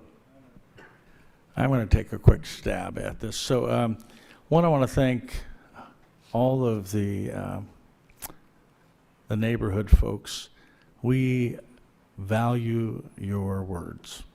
So yes, we value development. We're a pro-development city. We want to see great things happen in this community. We need the growth. We need the resources. We need the schools. But I'm going to side with Commissioner Lomas in this one area in that two things. I am concerned about property values greatly in that area. But even more so what Commissioner Lomas said about communicating between the developer and between the community. I'm going to encourage that, and that really happens, that you reach out, and please have an open mind with the development. It's not just some people building duplexes and triplexes. Not everyone can afford a new home. Bakersfield is a very affordable community. It needs that availability. It needs for people to be able to live in their own home. That is an important factor. Please don't shut the door to the developer communicating to you and trying to explain to you the need for that to happen. So I just encourage that, and for tonight it will be, I am against this, but good luck. Please communicate. Please hope to see you all back here soon. Thank you. Thank you. Any additional commissioner comments? Commissioner Lomas. No additional comments. I'll make a motion to deny. If I may, Chair Cater. Yes. Commissioner Johnson. Since this may be a split vote, if we can vote on 3 different actions, and I may let the legal chime in, but if we can vote on general plan amendment first, because that requires at least 4 for approval or denial, while a zone change only requires a majority. And before I make a motion, can I? One moment, I think. Yeah. So the issue I see, though, is that if we can't have the GPA pass and the zone change fail and vice versa. Yeah, they're kind of. Yes, right. Oh, Well- my microphone was not on. My apologies. So why would we separate them? Because they need each other, right? I mean, in theory, we could.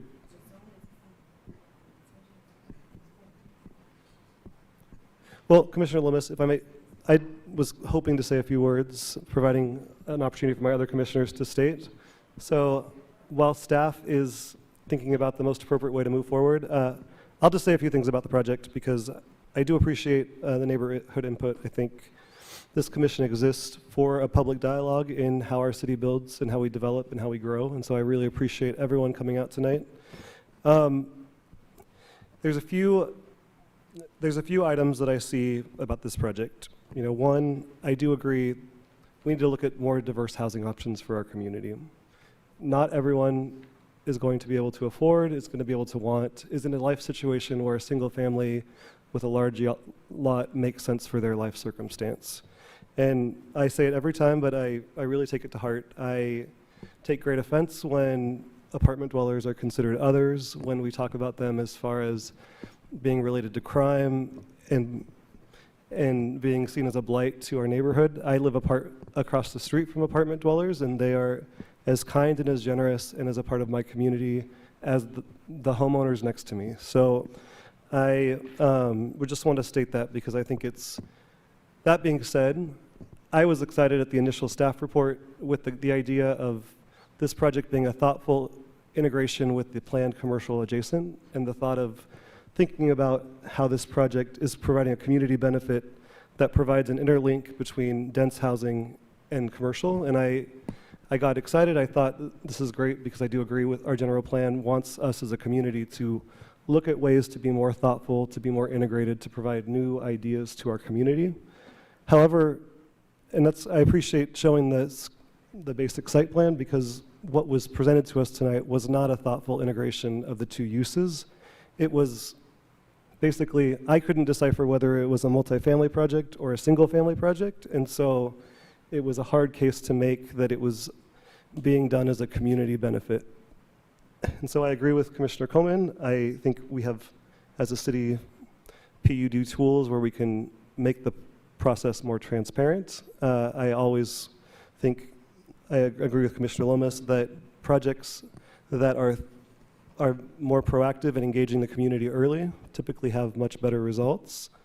And with that, I will encourage a commissioner to make a motion, but I will defer to staff as far as what the appropriate motion would be for the action tonight. Okay, yeah, I stand corrected. I was making my comments based if we didn't have a full quorum, so I appreciate all the commissioners coming out. We have a full quorum, so you can make a single vote. And again, some of the options were laid out in the staff report. You can make a recommendation to City Council to approve as requested. You can make a recommendation to approve with a PUD overlay. That's a more restrictive zone, which is what we advertised for, which would allow development to come back to your commission, and you could see that. You could also approve with just a exclusive PUD zone, which takes everything to City Council for approval, even the site development plan. You could deny the request. You could refer the request back to staff. Many options, and I will let Commissioner Lomas make the first motion.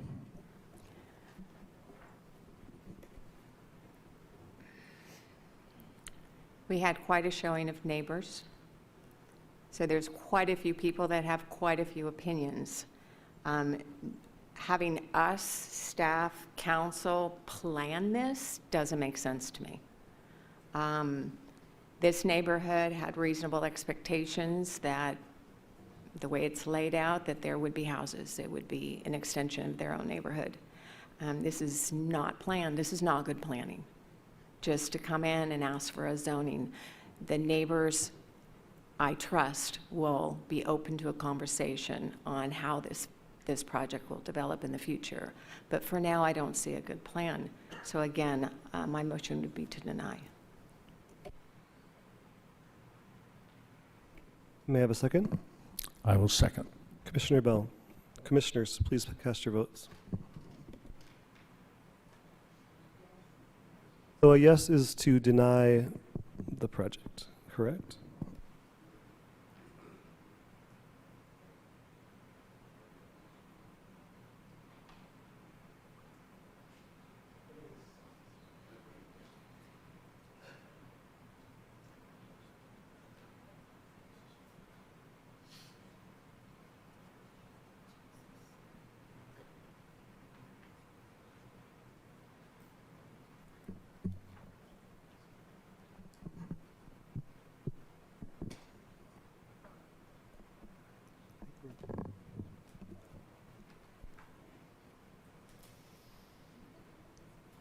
Motion passes. This is a motion, the motion to deny passes. Is that how it's stated? Yes. Yeah. Double negative. So.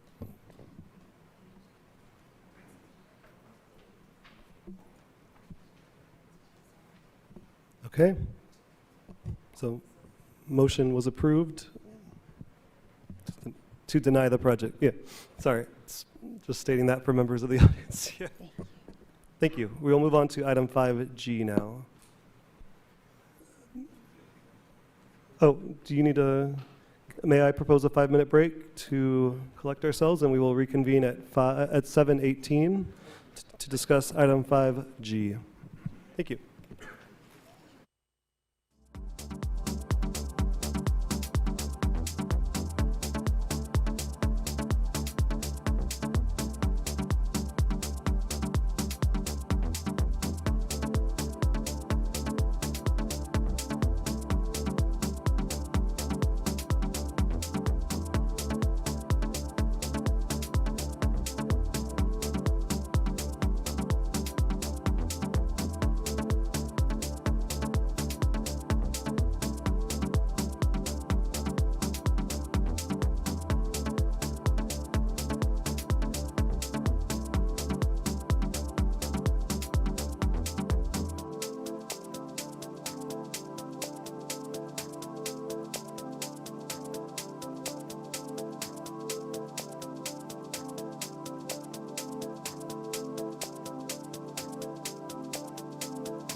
All right.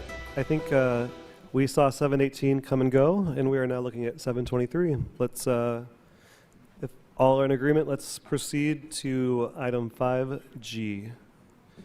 Mr. Johnson, will you please provide your report? Thank you, Chair Cater. Item 5G is a request from Paul Danens, architect, for general plan amendment, zone change number 190345. This is approximately 7-acre site and is part of the Rosewood Retirement Community, located west of New Stein Road between Ming Avenue and Sundale Avenue in southwest Bakersfield. The site is designated by the general plan as HR, high-density residential, with the proposed change to MUC, mixed-use commercial. The site has a zone classification of R3, multiple family dwelling zone, with the proposed change to C1, neighborhood commercial zone. As previously stated, the site is part of the Rosewood Retirement Community, and they are in the process of constructing a new physical therapy facility. After going through the formal site plan review process and obtaining necessary building permits, the owner made it known of their intention to accept patients outside the residents living at the retirement community. Commercial physical therapy facilities are not permitted in residential zones, therefore the request before your commission is to change the site to a commercial zone. The applicant is also concurrently processing a lot line adjustment as reflected by the heavy line bisecting the site along the access road, the black line. This will ensure the area to the north of the facility remains a type of open space for residences and not be developed with general commercial uses. Staff has reviewed the proposal for compatibility with the goals policies contained within the Metropolitan Bakersfield General Plan land use element. The project was found consistent as outlined on pages 6 through 9 of your staff report. Additionally, a negative declaration was prepared for this project in accordance with CEQA and included as an attachment to your staff report. All property owners within 300 feet of the project site were notified about tonight's hearing, and the applicant provided proof that the signs giving public notice of the proposed changes were posted on the property 20 to 60 days prior to the hearing. Staff did receive a comment letter from an adjacent neighbor. Although the individual was not opposed to the request, there was a concern with lighting. Staff notes that as part of the site plan review process, there's a standard condition of approval that requires lighting to be directed on site, and that at any given time, staff can require adjustments to the lighting to resolve any glare concerns. The lighting was adjusted. Staff reached out to the neighbor to confirm it was no longer an issue. However, no response was received. The project has been found to be consistent with the general plan policies and city zoning ordinance requirements. The project is compatible with existing development within the area. For these reasons, staff is recommending approval of the general plan amendment zone change number 190345. This concludes staff's presentation. Thank you, Mr. Johnson. The public hearing on this item is open. Is there anyone in the audience wishing to speak in favor of the project? If so, please step to the microphone, identify yourself, and proceed.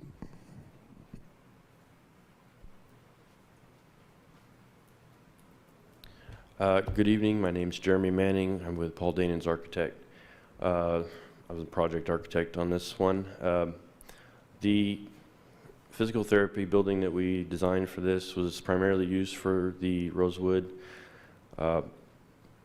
retirement community.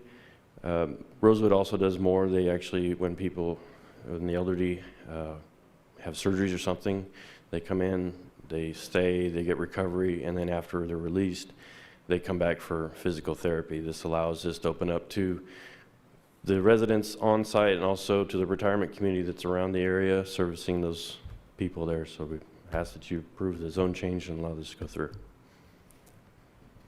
Thank you. Are there any other audience members wishing to speak in favor of the project? Seeing no additional speakers, I will now open the podium for anyone wishing to speak in opposition to the project. If there's speakers in opposition, please state your name and proceed. Thank you. My name is Claire Patrick, and I live on Yorba Linda. I walk up my front door and I see the towers and I see the apartments. And I have no problem with that because I bought there knowing that. I'm kind of confused on the rezoning of this. I've seen the new building going on the south side of the premise of the facility. A brand new building's being built. What I'm not sure is the area that's on Sundale and New Stein, if anything is in the works to change that part of the zoning. This area right here, well, I don't know. Staff, can you? Oh, actually, we'll. On the northwest corner of the property, that whole area that they just redid with all the trees and the landscape that butts up with the two-story apartment building that's on the premises. Is there any zone change for that area? Can I just confirm? I believe Mr. Johnson stated that the parcel is being separated out so that that portion remains as it is currently zoned, and the tower and everything south is being proposed, the change to C1. Is that correct? That's what I thought I heard, but I wanted to make sure.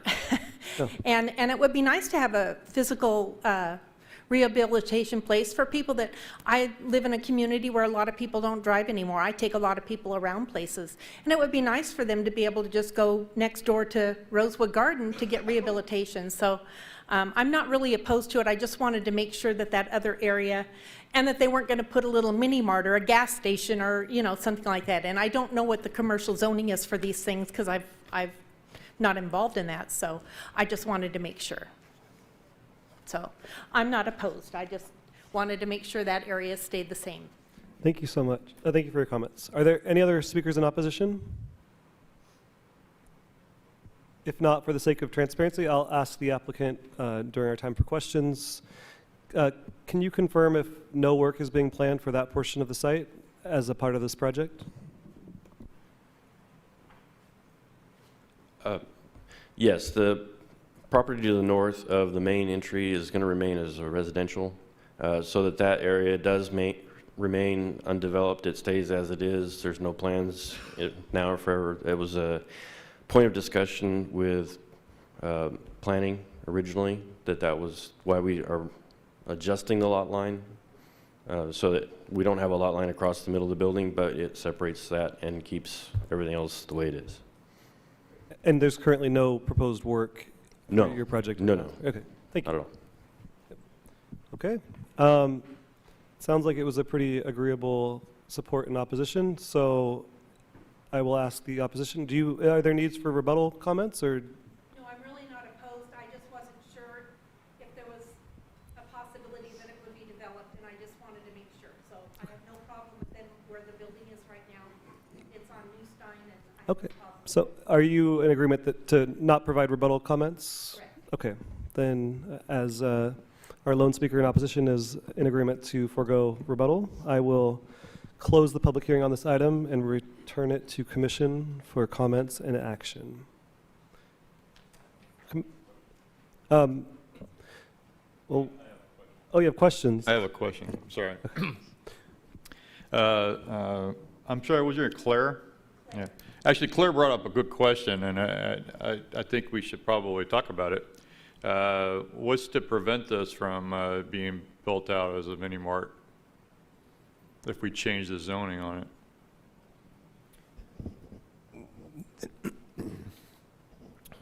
I mean, you know, down the road, they decide they don't, you know, the rehabilitation business isn't what they thought it was, and now with that designation, they could build anything they wanted there, right? And we're talking just the southern part of the parcel that you see there, not the northern part. Okay. And I suppose with the C1 zone, yes, if they wanted to come in and if they could put in a little mini mart they thought could fit in there, that's something they could do with the C1 zone. Mm-hmm. But I believe this site is pretty much built out, especially with the new facility that's kind of going on the southeast area in there. There's really not much more room for development on this site, which is why we were supported the C1. Okay. Thank you.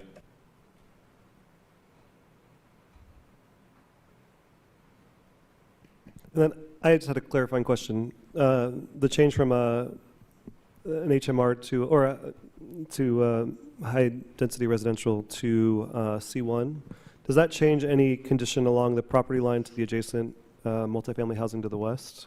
Is there any block wall improvements or any neighborly improvements that are required?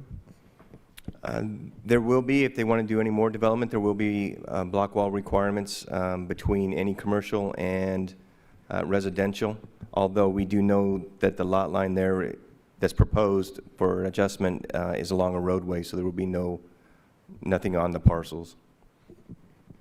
Okay, but and then is there a project being proposed right now, or is this just a zone change that we're? Just the zone change. Yep. Okay.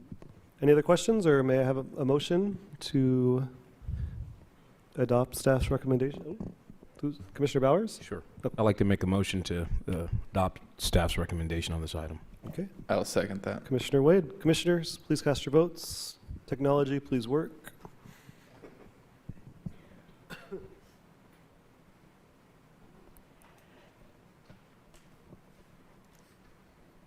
Motion passes. All right. That concludes our public hearing portion of the agenda. We will now move on to a workshop tonight provided by Mr. Johnson that will discuss noticing requirements. Mr. Johnson, please. Actually, that is going to be the Development Services Director. Mr. Boyle, my apologies. Thank you, Chair Cater. Commissioners, Christopher Boyle, Development Services Director from the fair city of Bakersfield. I've had 2 cookies, so I can't be held accountable for any of my actions tonight. The commissioner gets a little loopy after 7:30 anyway, so you're in good company. In the interest of time, I'll try and be brief, but I want to be thorough at the same time. Back in November, in fact, the first Planning Commission I had the pleasure of joining you, there was a request for additional information as related to noticing requirements in the city of Bakersfield.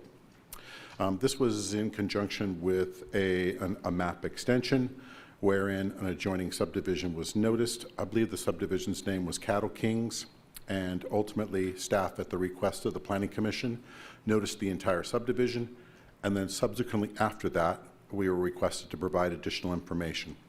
We apologize for the length of time to bring it to you, but tonight I'm pleased to be before you to talk about the noticing requirements in Bakersfield. I'm going to break this workshop into these individual pieces, and I promise none of these pieces will be abnormally long. We'll talk about city laws, state laws. We'll talk about comparables, because the city does have a set of cities that we use to compare our ordinances to theirs. We'll look at the newspaper as well, because we're taking a broad brush perspective on noticing. And then to close, we'll look at some alternatives that are topical today as it relates to noticing. Let's start with the state statutes as it relates to noticing. The yellow highlights on the back there are really call out the specific codes within the government code. 65853 and 854 and several others that call out the specifics as it relates to what the state requires within its statutes as it relates to noticing, especially specific to planning and zoning. What we find within those statutes are a couple of commonalities with our Bakersfield zoning that we notice individuals no less than 10 days in advance of a public hearing, that as it relates to the separations, we provide notice, a mailed notice to all residents within 300 feet of the boundaries of the parcel in question, and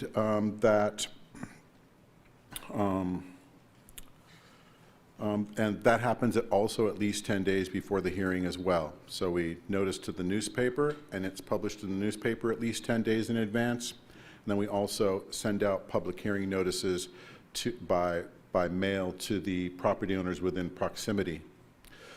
There are some nuances to it when there is greater than, there's some alternatives the state provides. When there's greater than 1,000 people within that noticing radius, then at least 10 days in advance, you have the opportunity to, as opposed to place a public hearing notice in the newspaper, to notice those individuals, you can publish an 8th-page ad in the newspaper to get that notice out to the affected parties. When we look at Bakersfield ordinance, it's fairly similar, actually. We required noticing of all residents within 10 days. We also noticed to the newspaper within 10 days. And so our noticing pretty much mimics the state statutes as called out in our zoning code. We also add some nuances we might have noticed tonight, that with our rezones, general plan amendments, and specific plans, that we also go out and we post the site with signs to provide for additional notices to the individuals who may frequent that site, providing the date and time of hearings and the like.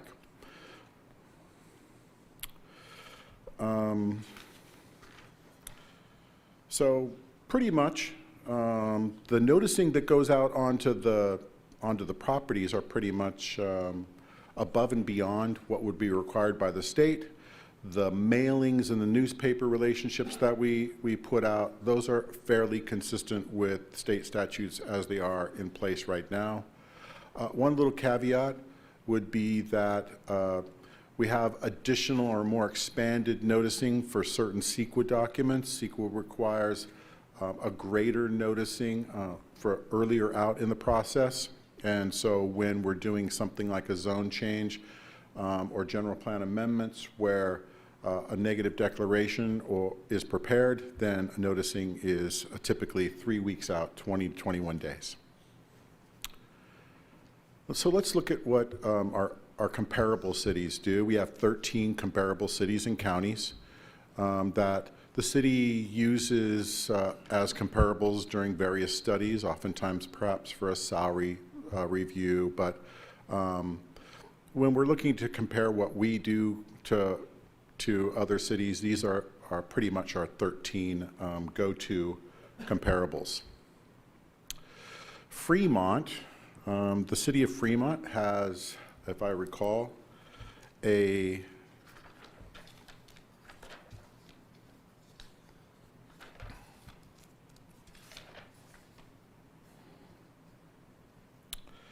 Fremont provides for a 300 feet noticing, and it also must be mailed out 10 days prior, so there's a consistency with state ordinance. There is some alternatives to noticing as well, so the city does provide for similar alternatives to the state when there is greater than 1,000 people being noticed. They also call out, and the city does provide this service as well, that they will also notice individuals who request that notices be provided to them. The city maintains a list of individuals who have requested that public hearing notices be provided to them. The city of Fremont does the same. Maybe the outlier in the cities would be Fresno. Fresno requires a 1,000-foot radius, and it also requires that the director, at their discretion, may increase the public notice distance requirements if, in their opinion, the project has the potential to impact properties outside of the standard mailing radius. So Fresno requires a 1,000-foot radius on their projects. They do follow the standard 10-day newspaper noticing and the like, and those notices also must be put out 10 days in advance for the mailings to individual residents.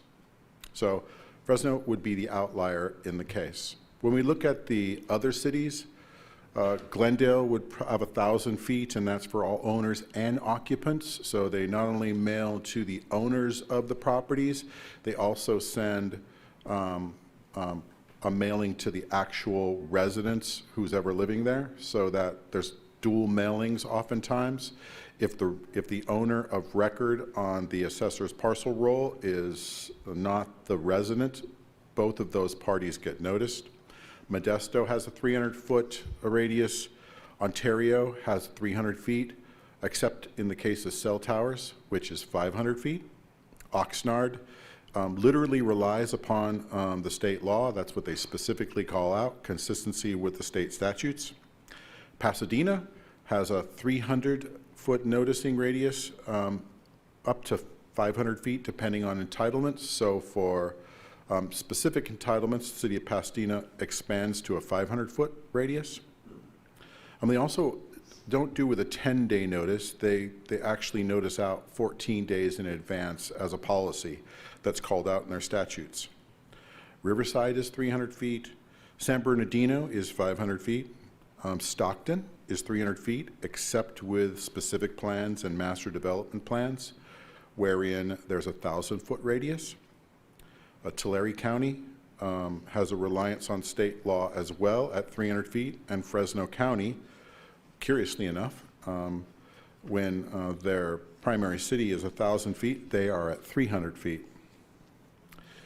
I noted that we compare Kern as well, and with Kern, they do require noticing in a newspaper of general circulation. Their property owner notices are generally 500 feet, except when the majority of the surrounding parcels are 1 acre in size, and then that's expanded to a 1,000-foot radius. I mean, that makes sense in a rural setting where you might not touch a neighbor 2 homes away if you're on acreage properties. In lieu of the requirements in that subparagraph, they do provide that notice can be given by posting notices, much like the city does, on the properties, not more than 300 feet apart along each street frontage of the subject property in question. So when we look at a summary of our comparables, they all publish in at least one newspaper.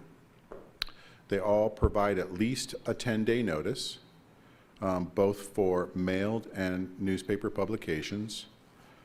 Their noticing radiuses, the majority of them, call it 70% of the comparables provide the 300-foot radius. There are 3 municipalities that provide a 500-foot radius.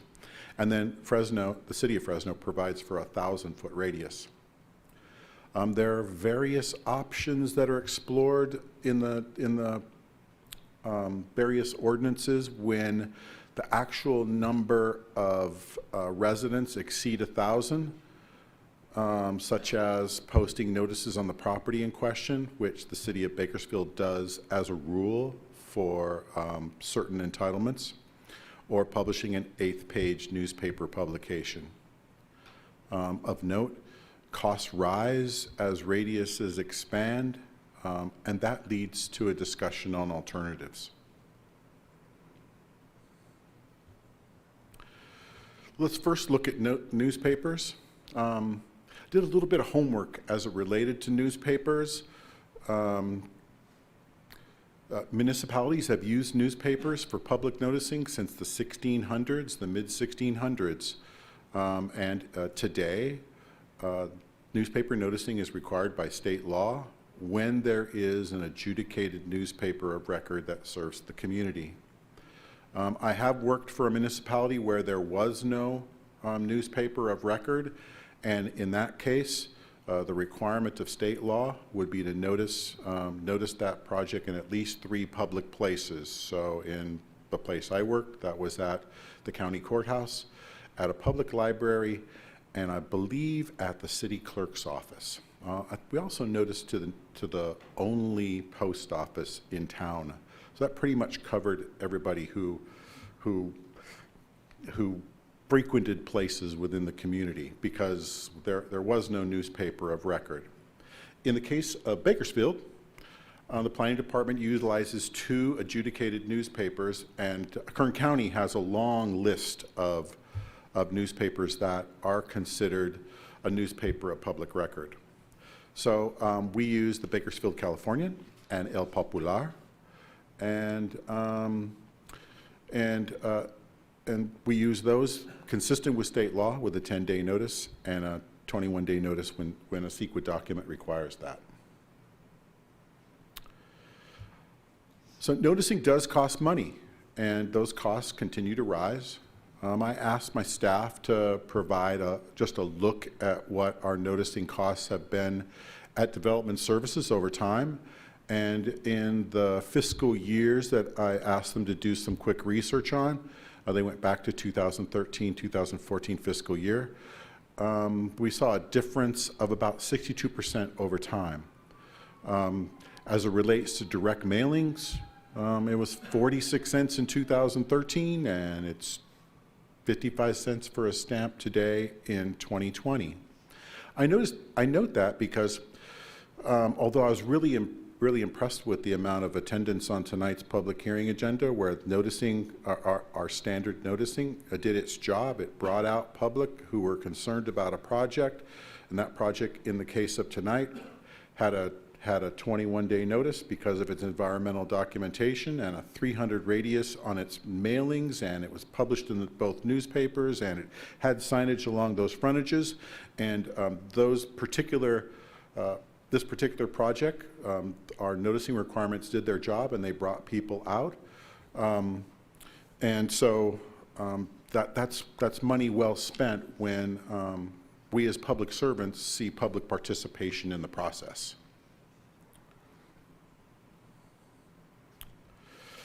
There are some alternatives, though. I would note that today, more than ever, we seem to be at a crossroads in terms of getting information to constituents. My last city of 70,000 people, had a newspaper that struggled to maintain a 2,000 subscription readership. And so, although that was the adjudicated newspaper, we couldn't say with all certainty that we had reached our public through a newspaper publication. So the city also provides other opportunities to access information in specific ways. We do provide that written request for notice. A citizen can ask for notices to be mailed to them, and we also provide all our agenda information on our city website. But we also, I know that we're at least considering, I've talked to the city attorney's office, as I noted, there's a transition where maybe the newspaper and letters to people's mailboxes don't necessarily fully advise citizenry today. There's a look for an email list for automatic public hearings to be sent out, email, or using social media on a phone. Today, the phone seems to be your #1 tool for communicating, and the city doesn't currently publish their notices on their social media websites, but that's an opportunity that we could entertain. We do post our agendas to our website, our formal City of Bakersfield website, but the public hearing notices aren't in a specific location on that website, and as an option, we could add a page within our website that provided a kind of like a poster board of sorts, much like legal notices in a newspaper, to give citizens an additional opportunity to be noticed for activities that may affect their individual properties. So right now, we are in this transitional period. We acknowledge it. People don't necessarily gather their information through newspapers like they used to, and cities more and more are being responsive to that. In my research, I did find other cities that were proposing to not notice people out anymore. Those cities weren't in California because of state statute, but there are other municipalities out there today in the United States that have discontinued traditional noticing practices in lieu of trying to reach their citizenry in more contemporary ways. But here in Bakersfield, in the state of California, there aren't policies or protocols currently established for expanding electronic noticing to the citizens. So as conclusions, Bakersfield noticing requirements are consistent with state statutes. They're consistent with comparable cities. The cost of traditional noticing continues to rise, and the readership continues to change. And alternatives may be present for new ways to effectively reach our public, and I think that staff continues to look at the evolution of how people digest information moving forward. Your workshop tonight is simply an informational workshop. There's no recommendation from staff, and there's no action available at this time.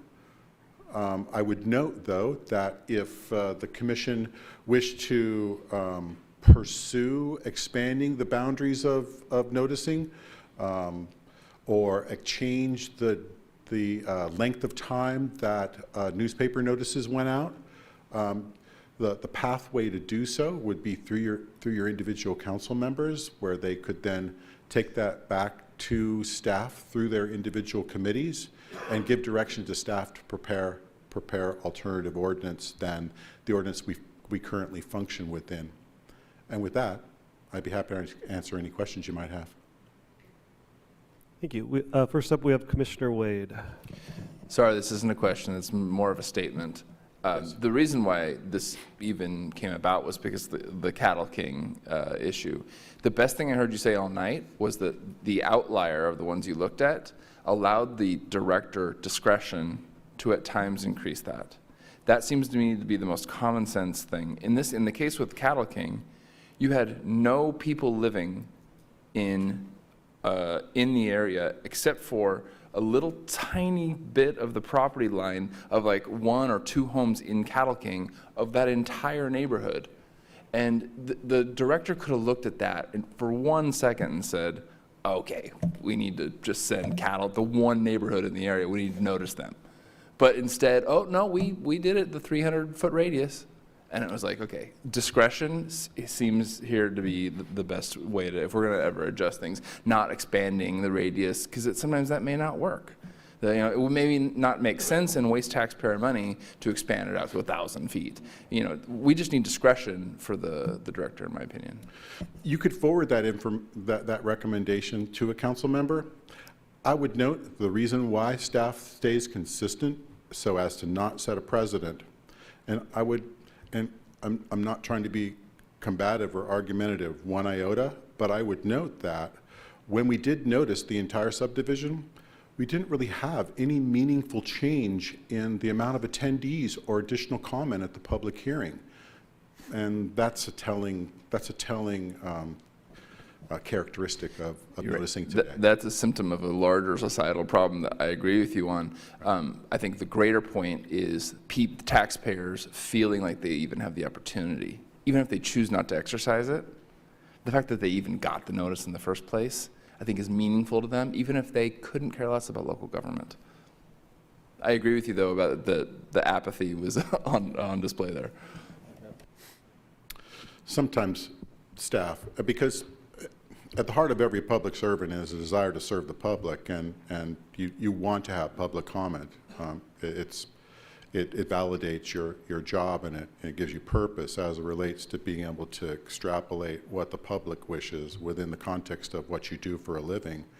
But it's difficult when the public may not even open the notice, and it does have a direct impact on. Oftentimes, as with tonight's decision-making, it oftentimes does have a direct impact on their property and their life. Commissioner Coleman. Thank you, Mr. Wade, for bringing up the issue of the Cattle King, because that was why we got started here, because our notice ended at the wall to the homeowners association, so people that lived in there didn't get notified. And you're right, we didn't get any more people, but those people were already worked up from the first time around that they weren't notified, so they were back here again. So, I agree with Mr. Wade that, the director needs to have some discretion to say, hey, let's go ahead and, do that first row of houses or something more than that. Because in that case, especially these rural parcels where there may not be any thing within 300 feet of the property line. We're getting less of that now, I guess, as we get built out, but those kind of cases still exist. So I agree with Mr. Wade. I'd like to have some discretion exercised by the director. But I noticed in here that what you talked about was duty to mail or deliver within 10 days. And that kind of puzzled me because you can either deliver them in 10 days or mail them within 10 days, which is a 3-day swing by the time it gets to them. So I'm a little curious about what our actual practice is. Some of the ordinances that I reviewed actually provide for specific direction as to when something that's being mailed must be mailed, such that there's a relative assurance that the that mailed notice is in somebody's mailbox within that 10-day notice. I haven't worked for a municipality where that was the case. Here in Bakersfield, we want to make sure that we notice as far out in advance as possible, and we would strive to make sure that there's a lead time such that the notice is in somebody's mailbox no less than 10 days before it's received, before the public hearing occurs. Did you talk about signage on these, the posting of the signs? Did you talk about that? Because I kind of missed that, I think. Right. And did you compare other communities as far as their signage requirements? Well, in terms of the signage on site, that's something that the city of Bakersfield does as a rule, and not many cities do that. We specifically sign items that are rezones, specific plans or general plan amendments, and we post those on site at a specific size. Our ordinance is very specific as to the size and separation, and we have formulaic notices that go onto those boards. That's an exception more often than not to our comparable cities that largely don't do that. There was a city that will do that as an option if there's more than 1,000 people within that mailing radius. So from that perspective, the city does go an extra mile as it relates to specific entitlements and placing noticing on the premises.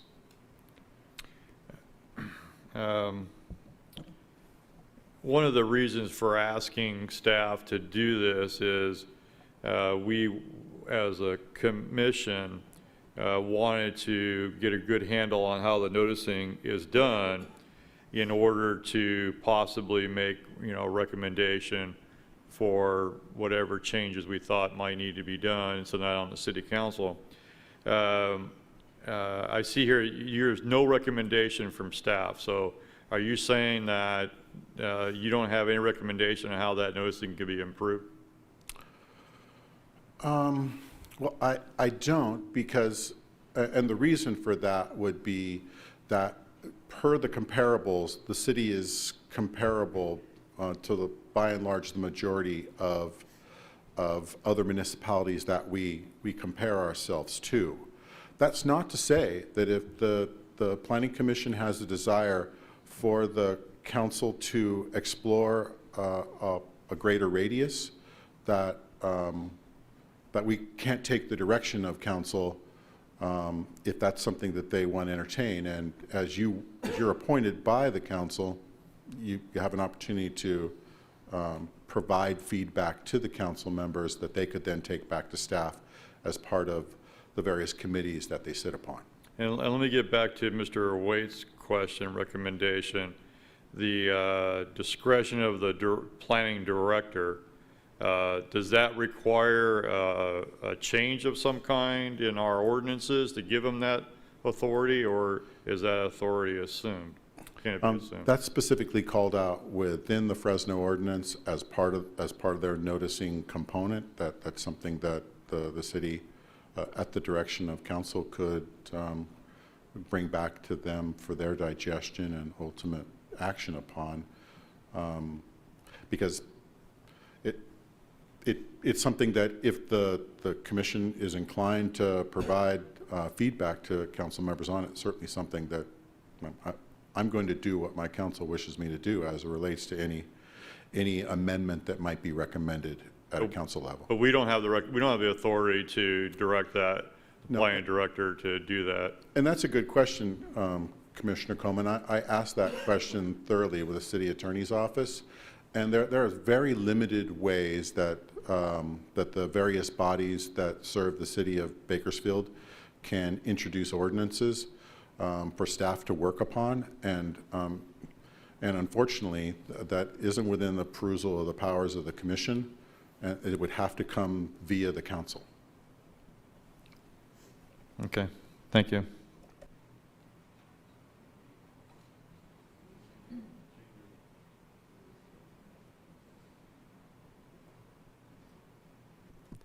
Seeing no additional requests to speak, I will say thank you. If I may, can I just add just a couple things just from a planning perspective?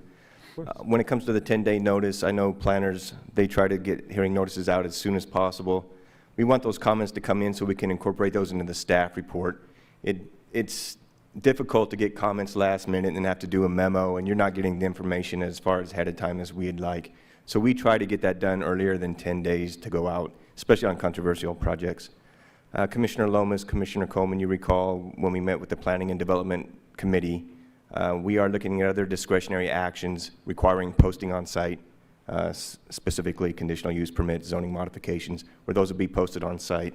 And finally, to your point that was made on the Cattle King, that is a rural area, and I think a lot of that problem was, or I don't want to say a lot, excuse me, some of the problem could have been that even if people did get a notice, if it's government, they'll throw it away.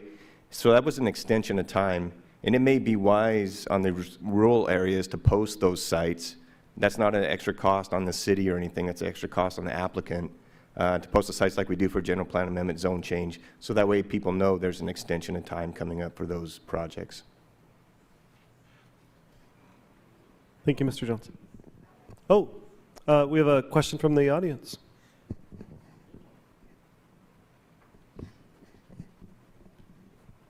Good evening. My name's David Polinsky with the Weibel Road Action Group. This is all really great stuff, and pay more attention to the schedule next time, the agenda. Thank you, Chris. I appreciate it. Chris and I have had a couple conversations about noticing, and I'm pleased with the direction it's heading. One concern that we have is this 10-day noticing requirement. And from the community's perspective, 10 days seems like a very short period of time. So I know it needs to go forward to the city council members, and I plan on communicating with ours, but I think there needs to be an increase in that notification time. I like the discretionary component. You can look at something and say this project impacts further than 300 feet. I think we also heard this evening some people said we didn't get the notice or didn't know about it. Communities do talk with each other. I'd like to see a better use of technology in this area all the way around. I'm glad there's some dialogue about doing that as well. City needs to explore those types of options. Ideally, I'd like to be able to say, I live in 93313, and anything going on in that zip code, I'd like to be notified. Whether that's an email message, a text message, more of a subscription service to make it available, and anything we can do to use technology. And on my phone, everybody has a phone, and that's where we do everything with these days. So I would just encourage you folks, the staff folks, as they communicate with the councils, maybe there's an opportunity to look at all of this through a different lens, how we can use technology. And again, I appreciate the commission's concern and the staff effort on this particular issue, so thank you. Thank you. And I will just say, Mr. Boyle, thank you so much for the presentation. I also would agree that I think exploring the use of technology and how communication can be conveyed in more current ways would be a great service to our city to reach more people. So I applaud that effort. And with that, I will move to commissioner comments. Any commissioner comments? Seeing none, I will just, I did have one. Commissioner. Congratulate Mr. Johnson on his unannounced promotion to planning director. We were very surprised to hear that, but we were. We were not all surprised. That was Commissioner Coleman was surprised. I was surprised. We were expecting it. It was nice to see that went your way. I mean, I was rooting for you. So, but anyway, congratulations. So. I think maybe an applause would be in order because I didn't announce it. Yes, very good. Mr. Johnson's, let's just say, a humble man, and I think he had just worn thin with the pundits over time. So we're very glad to see Paul ascend into the planning director's position and look forward to him being there for some time. Congratulations. And I'll have it be noted that Mr. Coleman, or Commissioner Coleman, took my commissioner comments because I was going to, so I'm also glad. So may it be noted that Commissioner Coleman stole my congratulations, and I will adjourn this meeting at 8:08. Have a great evening.